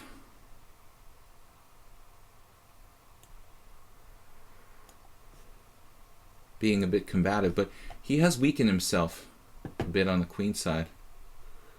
All right. Well, I think time is relevant here.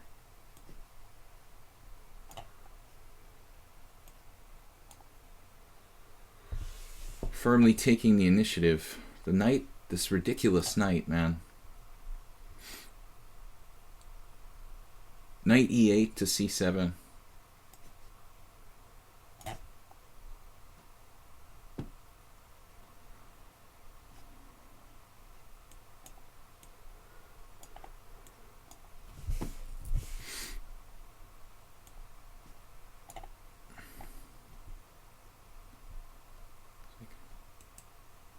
Very Varusian.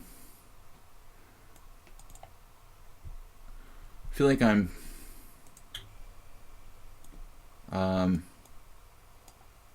check. Now this passed pawn has to go through.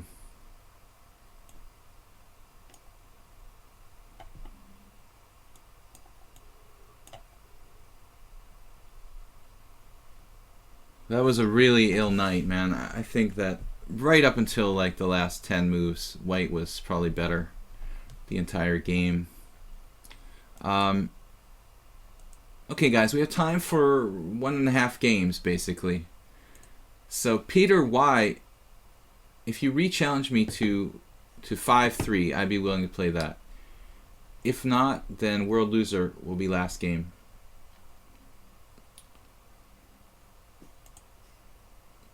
Okay, let's go Zen Chess.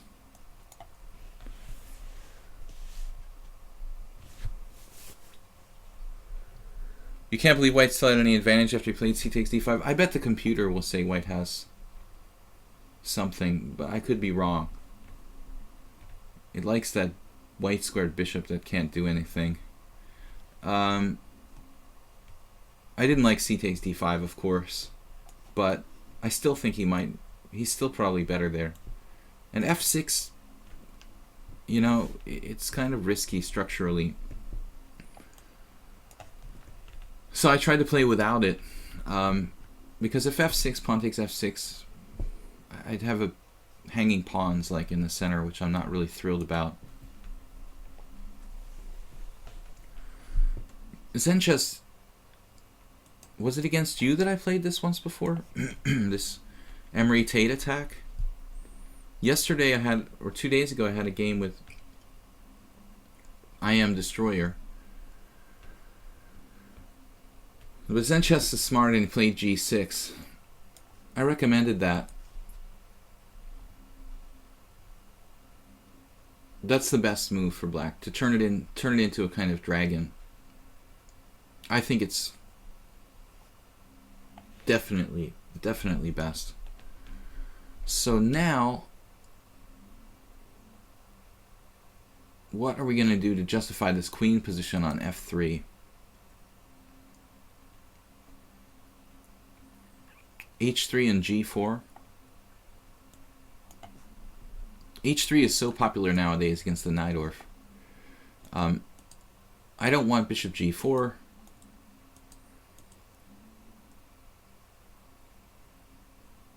Instead of H3, I guess I could do something like bishop G5, but I don't really want to castle queenside in this messed up Najdorf, Dragendorf with my queen on F3. You know, I'm going to have to play H3 at some point to stop. But I completely don't know any theory. This is just making this up. You don't think it was you, okay. Computer giving about 0.1 after C takes D5. Yeah, that's the way I felt. White has some kind of nagging advantage there. Let's just pretend we're like Grishuk playing in the Russian Super Final. We just play whatever we want, you know. What did he do? Like, oh yeah, knight B3 voluntarily. That was what he crushed some guy in the Russian Super Final. After A6, knight B3. Just do whatever you want, you know. It doesn't matter. I can just crush any 2650. It's irrelevant, you know, if I play a stupid move on move 6. But H3 is all the rage, you know. If that's the best move against the Najdorf, you know, chess is basically running out of good ideas. We can transpose to an H3 Najdorf. For a long time, years ago, like 10 years ago, like the rook G1 was very popular. But I guess that went out of fashion. Karyakin playing A3 on move 6. Alright, now, what's the plan? G4. G4. If you're Grishuk, I guess that looks good. Well, why not? You know, I guess the argument is why not? Fundamentally, we're playing for control of the center. The D5 square in particular.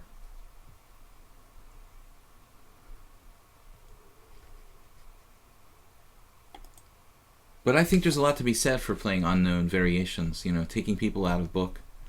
But there's certain players that it's better against. There's a lot of players who like knowledge of the opening, let's say. Their knowledge of the opening is much, much better than their understanding of the game in general. Against that kind of player, playing some offbeat variation like Queen F3, taking them out of their book, is the right thing to do. what was it? I was watching a game from the Weekends AB tournament, right? And yesterday there was this weaker girl in the B tournament, Gura Mashvili or whatever, right? And she's playing Jeffrey Zhang. So it seems like against a dangerous tactical player like that, I mean, is it really wise to go into like a super sharp variation of the Najdorf with white and get ripped apart into little pieces? Or would it be better to like think outside the box and maybe play something that, Zhang isn't like as comfortable with? But of course, white just heads into some kind of tactical melee where, she almost got shredded to bits. I think you need to be practical about things. Now, my first reaction here was to play Rook G1 for some reason when I was planning this out. But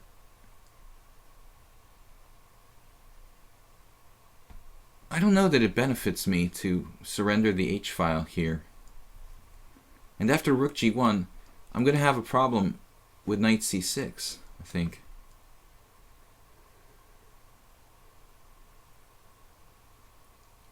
So is it better just to play G5?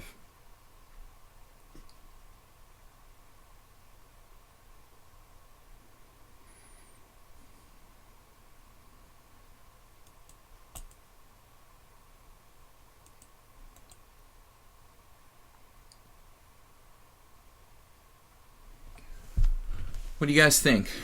I think against really, really dangerous players who are extremely strong tactically, playing into their bread and butter is kind of a bad idea. But I guess there's some people, they just have their repertoire and they play their repertoire. So maybe in the case of this Goramashvili or whatever, she can only play one thing, so she plays it, and it just was really scary. Actually, she almost survived. Maybe like with excellent precision, she could have survived this tactical melee against Zhang yesterday. But it's really like it's going uphill. It's really like working uphill. You got to think about your opponent and how they play chess and try to put them in a situation where they're not comfortable. If I was playing with Zhang, I'd probably play something like really quiet and positional. He's quite good positionally too, but still, tactically he's extremely strong. So an open Najdorf is a bad choice. Knight FD7.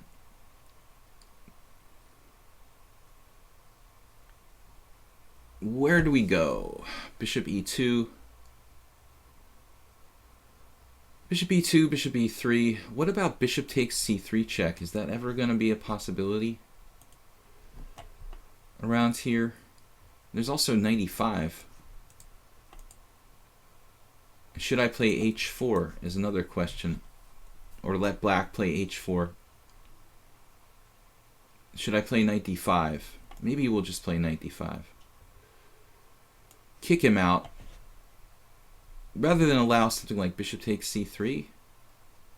The problem is the open diagonal. Now I can't routinely play like bishop B3 and castles.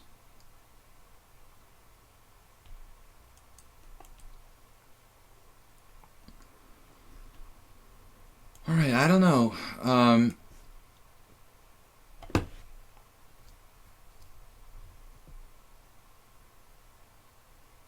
Just the position.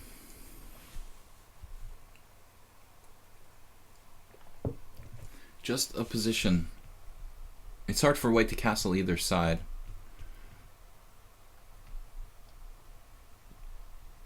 Zhang is very impressive versus sidelines like the closed as well. I don't know what I would play with him as an E4 player. Well,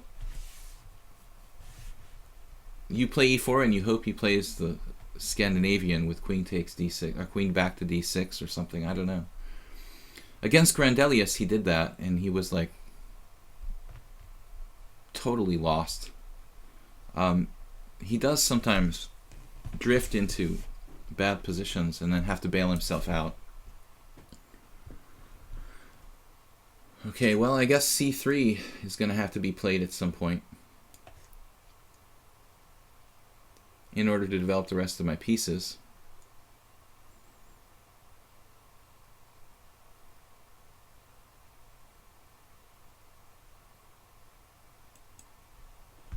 Now the knight, if it gets kicked, I'm thinking f4. We could play knight e3 though. Queen takes g5, discoveries. Discoveries abound. Yeah, maybe knight e3 is better, and then it's heading to like c4 and d6. Queen, if attacked, will probably go to g2 rather than g3, where it can get hit by h4.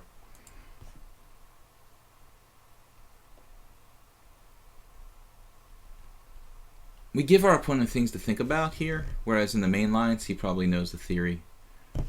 Give ourselves things to think about, but I think that black is fine, of course. Maybe black is better here, because ultimately, maybe not better, but yeah, I like castles, man. I mean, I think that's the best move by far for black.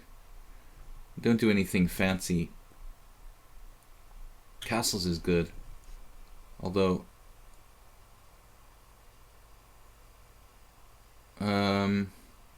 now what? Queen g3? Feels like I'm wasting a lot of time here. I don't really have any threats. So maybe I need to think about that. What about my king position?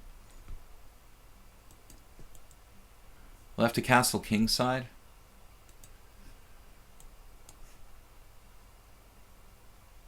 Something a bit artificial about my game, to say the least. Sacrifices on h5, anybody? Queen h4, bishop takes h5. That's how...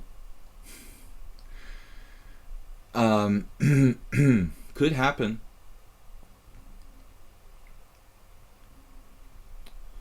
Could happen. John, thank you. John or Zhang? 2 brown breads for breakfast. Wow. Good to see you, Saronche. He did the same thing versus Hansen. Yeah, I don't know why he plays some weird lines sometimes. Try to surprise people, but he got lucky against Grandelius, who was like... He played a really good game, but then missed like the win. b5 is a good move. Looks like the right idea.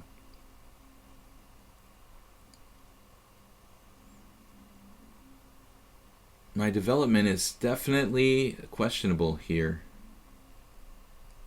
I wonder if I can play a4. Is that crazy? Looks a little crazy. It doesn't feel right to play a4. I'm running out of time though. Fundamentally playing a4 here.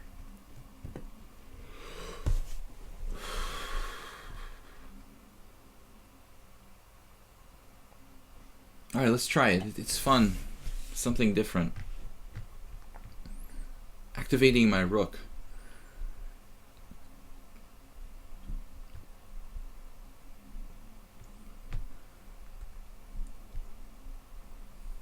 But I think that particular player, John, is very, very good at saving himself in bad positions. Which I think is one of my strong points as well. I like the way that Zen Chess has played this game. Very, very sound and stable for black. Very sensible. Not trying to punish white, but just improving the position slowly. White's position is a little compromised. The king side here. There's a lot of weaknesses around my king. So that's going to be an issue in the long term. I was concerned he had more dynamic moves, but still. This looks good enough for black.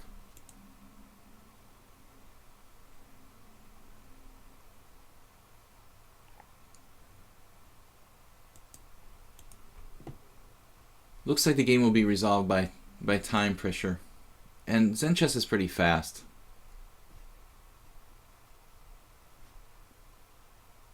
Plays quite well. I wouldn't risk this variation with queen f3 in a tournament game. g6 is good. It just seems like a bad a bad line for white. But I've had several people play like very, very stupidly bishop g4 here. And I noticed in the database it actually had been played by a couple decent players, but that seems like really bad for black. Now e6.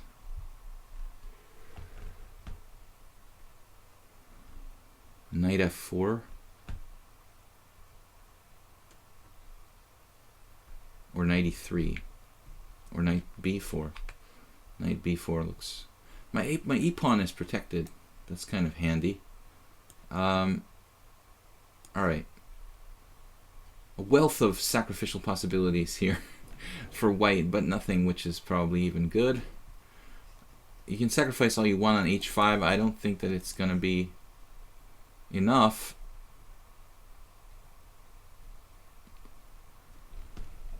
So black should be better.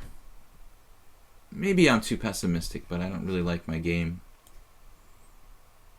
We're going home, which I'm not happy about. Looks kind of forced. My e4 pawn unprotected. That's a major issue, of course. Can play f3, but it doesn't look great.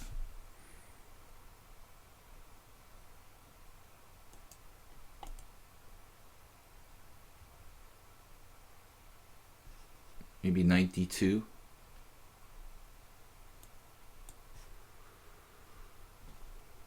Zen chess has played this flawlessly.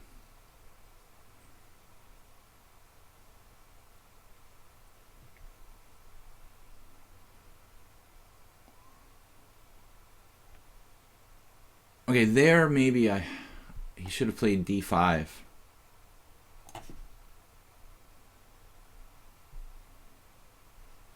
d5 while the iron was hot.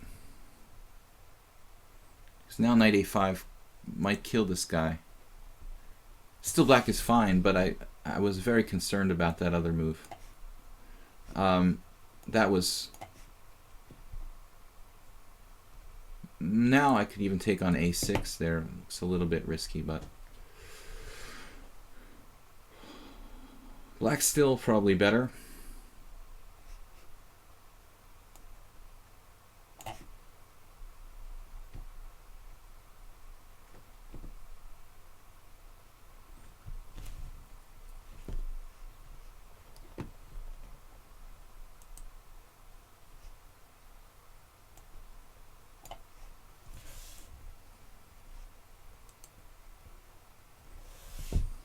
Double-edged decision by me.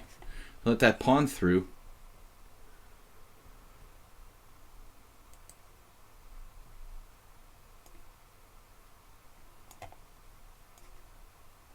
I guess queen e1 might be better.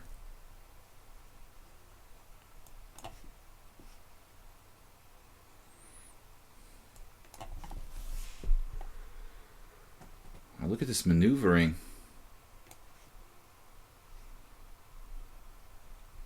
High-level maneuvering game.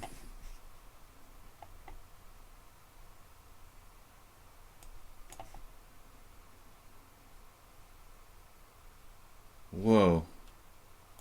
Forgot about that.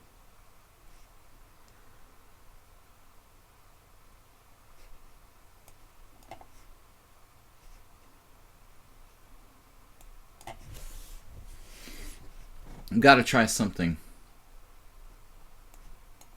Why didn't I play f6?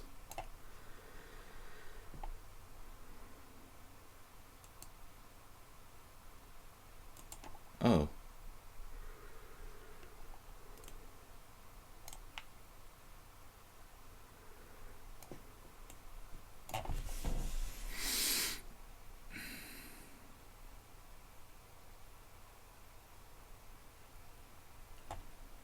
Well, I don't know what's going on here.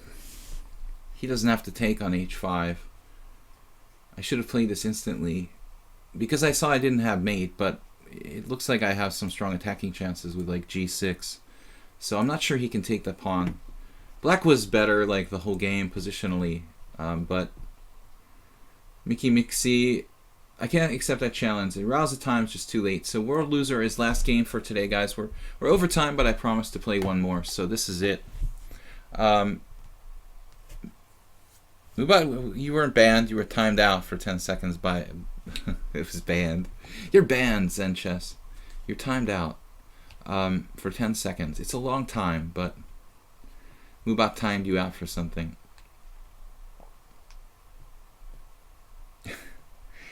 What does it say?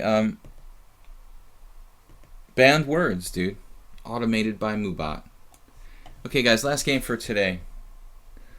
Why not do an unsound sacrifice?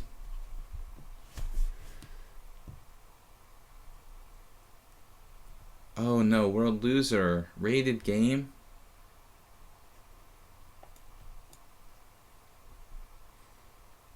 I'll just play like I was playing a computer. The London system seems good. This is what I would do against a computer. Whenever I play a rated game, I'll just go into computer, like anti-computer mode. I think that's probably the safest bet. Just to be on the safe side, just in case. Let's check out his ratings. But he's legit. I mean, he looks legit. But why is he suddenly challenging me to rated? Knight d7 though, not the most aggressive setup. a6. Hopefully we chose the right opening. The legendary London system. World loser, I don't play rated games on my stream. I didn't realize the challenge was rated, but we'll take our chances here. If I do play rated, I guess I prefer the fastest time controls like 3-2 or 5-0.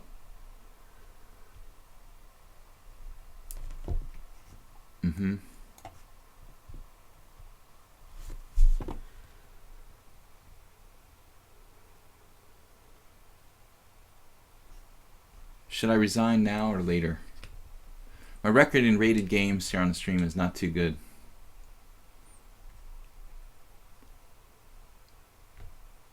B4. B4 is probably a little too ambitious.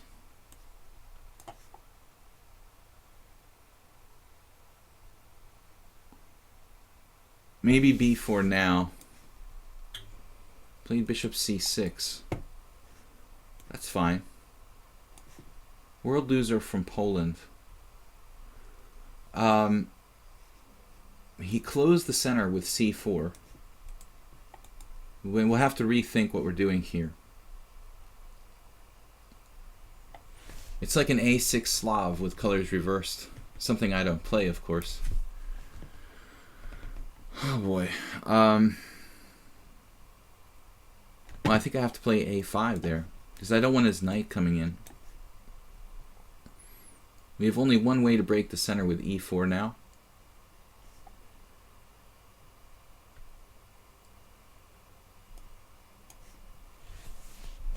Switching plans.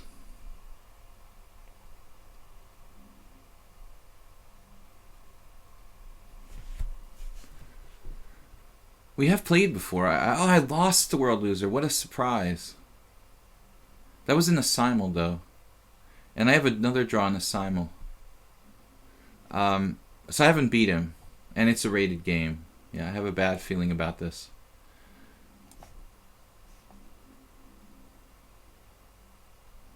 So he's played me before, but in simuls.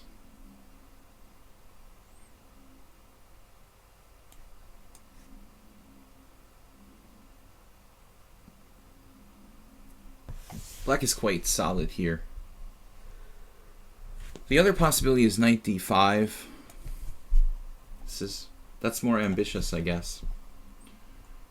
So Caro-Kann type position. I would say it's probably equal. White's space advantage on the queen side compensated by the big d5 square. Black has here. Maybe my only chance is to win on time.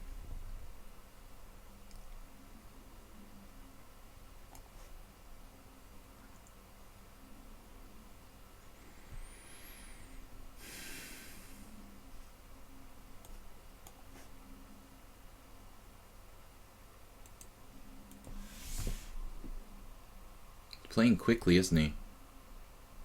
2001. In Bullet, he's 1900. 2000 in Blitz, 2100 Classical. Pretty impressive play.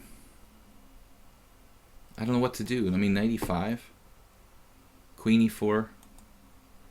Queen e4, maybe. Not trading. Very positional play by Black, don't you think? Queen e4 is interesting. What's my plan there? Rook e2? Perhaps. 95, just letting him trade bishop for knight. I mean, maybe the computer would think I'm better there, but I don't think it's the optimal thing to do. Queen f6. Played rather quickly. He's pretty fast.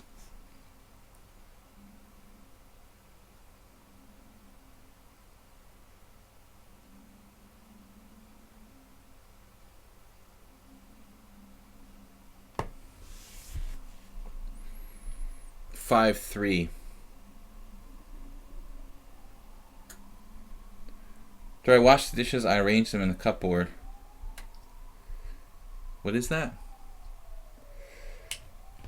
It was your second to last words on chess. Okay, guys. Anyway, I'll concentrate on this last game. We'll be back tomorrow, Friday, 10 a.m. CET, irregardless of whatever happens here. And normal Blitz and Classical Chess tomorrow, 10 a.m. CET.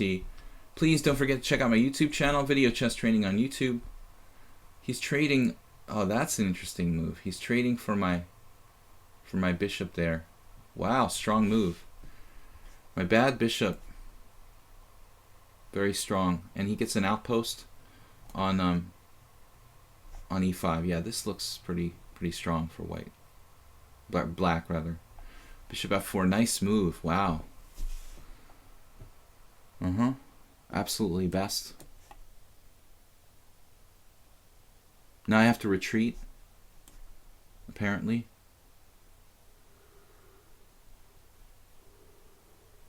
Hopefully I can maintain equality here. And I'm hoping I can hold on.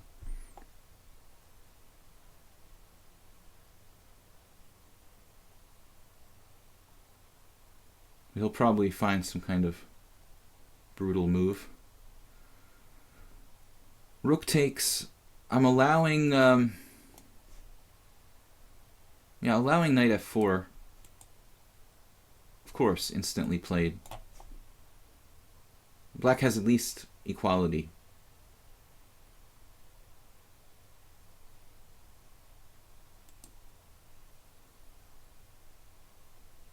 This guy's pretty strong. I mean, it's not 2000 the way he's played this so far. This is a good game. 95.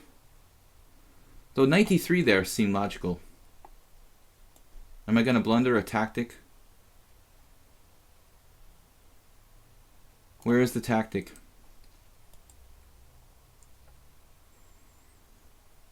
Ivanchuk might be able to win this with white. It looks like we have some threats. There was a game last year Ivanchuk won in the London system. I think it was against Almashi. G5. Oh my god. How am I going to get rid of that knight? What a move, G5. Extremely good move.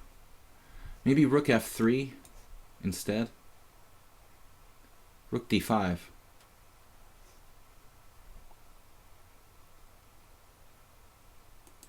f3.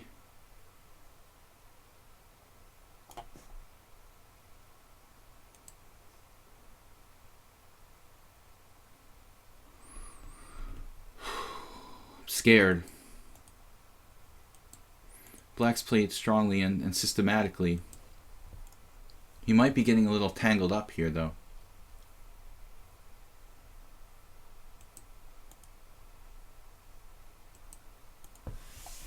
The reason why I'm so scared is my record in rated games is so bad. I mean, as far as live on the stream goes. Knight g6, rook f3, queen takes e5, resigns. I'm sure he sees that instantly. So black has good counterplay. All I can do is maintain a tiny plus here.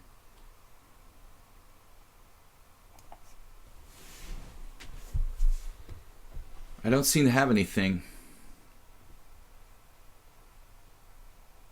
Maybe now. That's another blunder that like loses immediately. King g1. Oh no, he's on my e5 again. Of course. I have to take here. Almost lost by force there.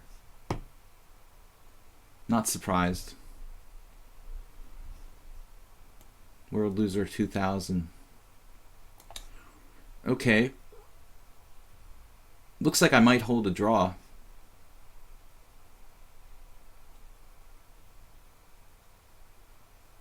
If I'm lucky. Rook f5. Very strong, very systematic. Hopefully I can hold on here.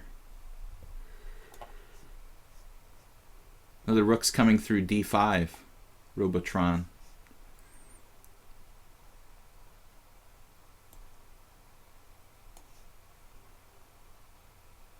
I might as well just offer a draw now. Save myself the time. I'm never beating this guy.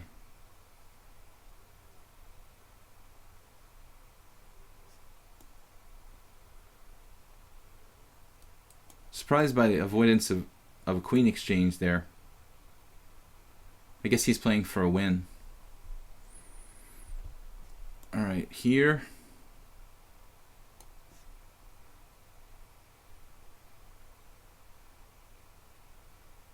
Oh, surprising. So, how's our king and pawn in game?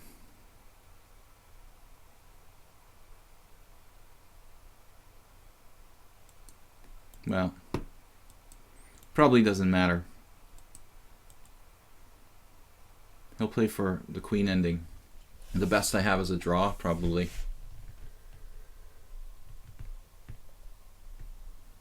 Not too many cent pawn loss. He might take the queen ending. I mean, he might take the king and pawn end game. But, yeah, of course, the queen ending. Yeah, he can never lose this. Looks like.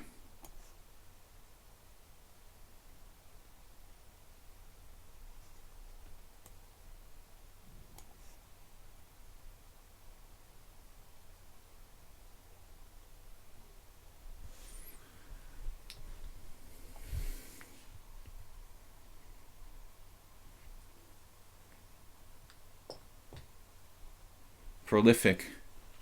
There's no way I'm winning this position.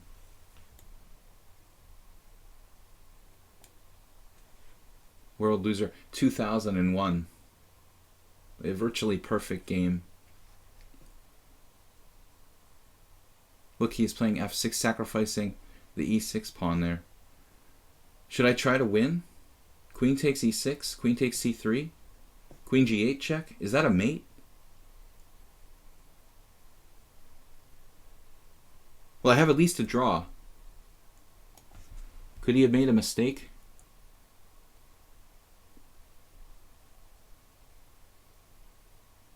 Can I just queen my pawn?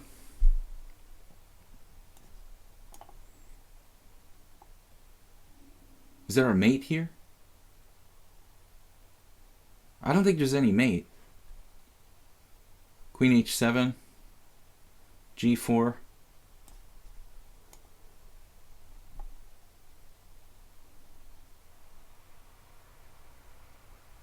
I'm about to lose on time.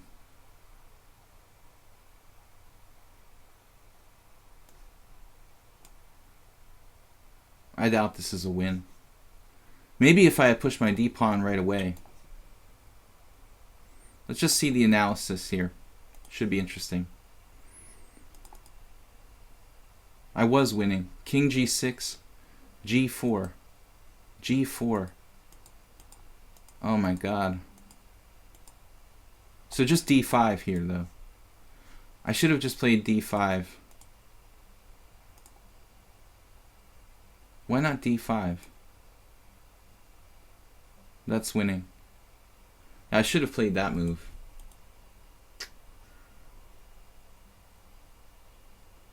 But until that point, it was like completely drawn. Now, I don't know why he would play this move.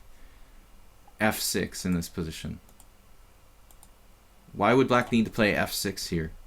I mean, this is like no way that white can win. Not in a million years. But after f6, he's lost. But I had no time, you know, to calculate. Interesting. The whole game until move 43 was probably fine for black. But f6. f6 with my flag with like 6 seconds. I see it here. Here d5. I didn't have time to calculate g4. And I didn't even see what it does, to be honest. But this to me makes sense. I could have played d5. I don't think you can stop the pawn there. So, good game. We should block the challenge of those. I didn't mean to accept him. I knew that it would be suspicious. So, anyway, I had my chance to win with 6 seconds left there in mutual time pressure. We will see you guys tomorrow at 10 a.m. CET.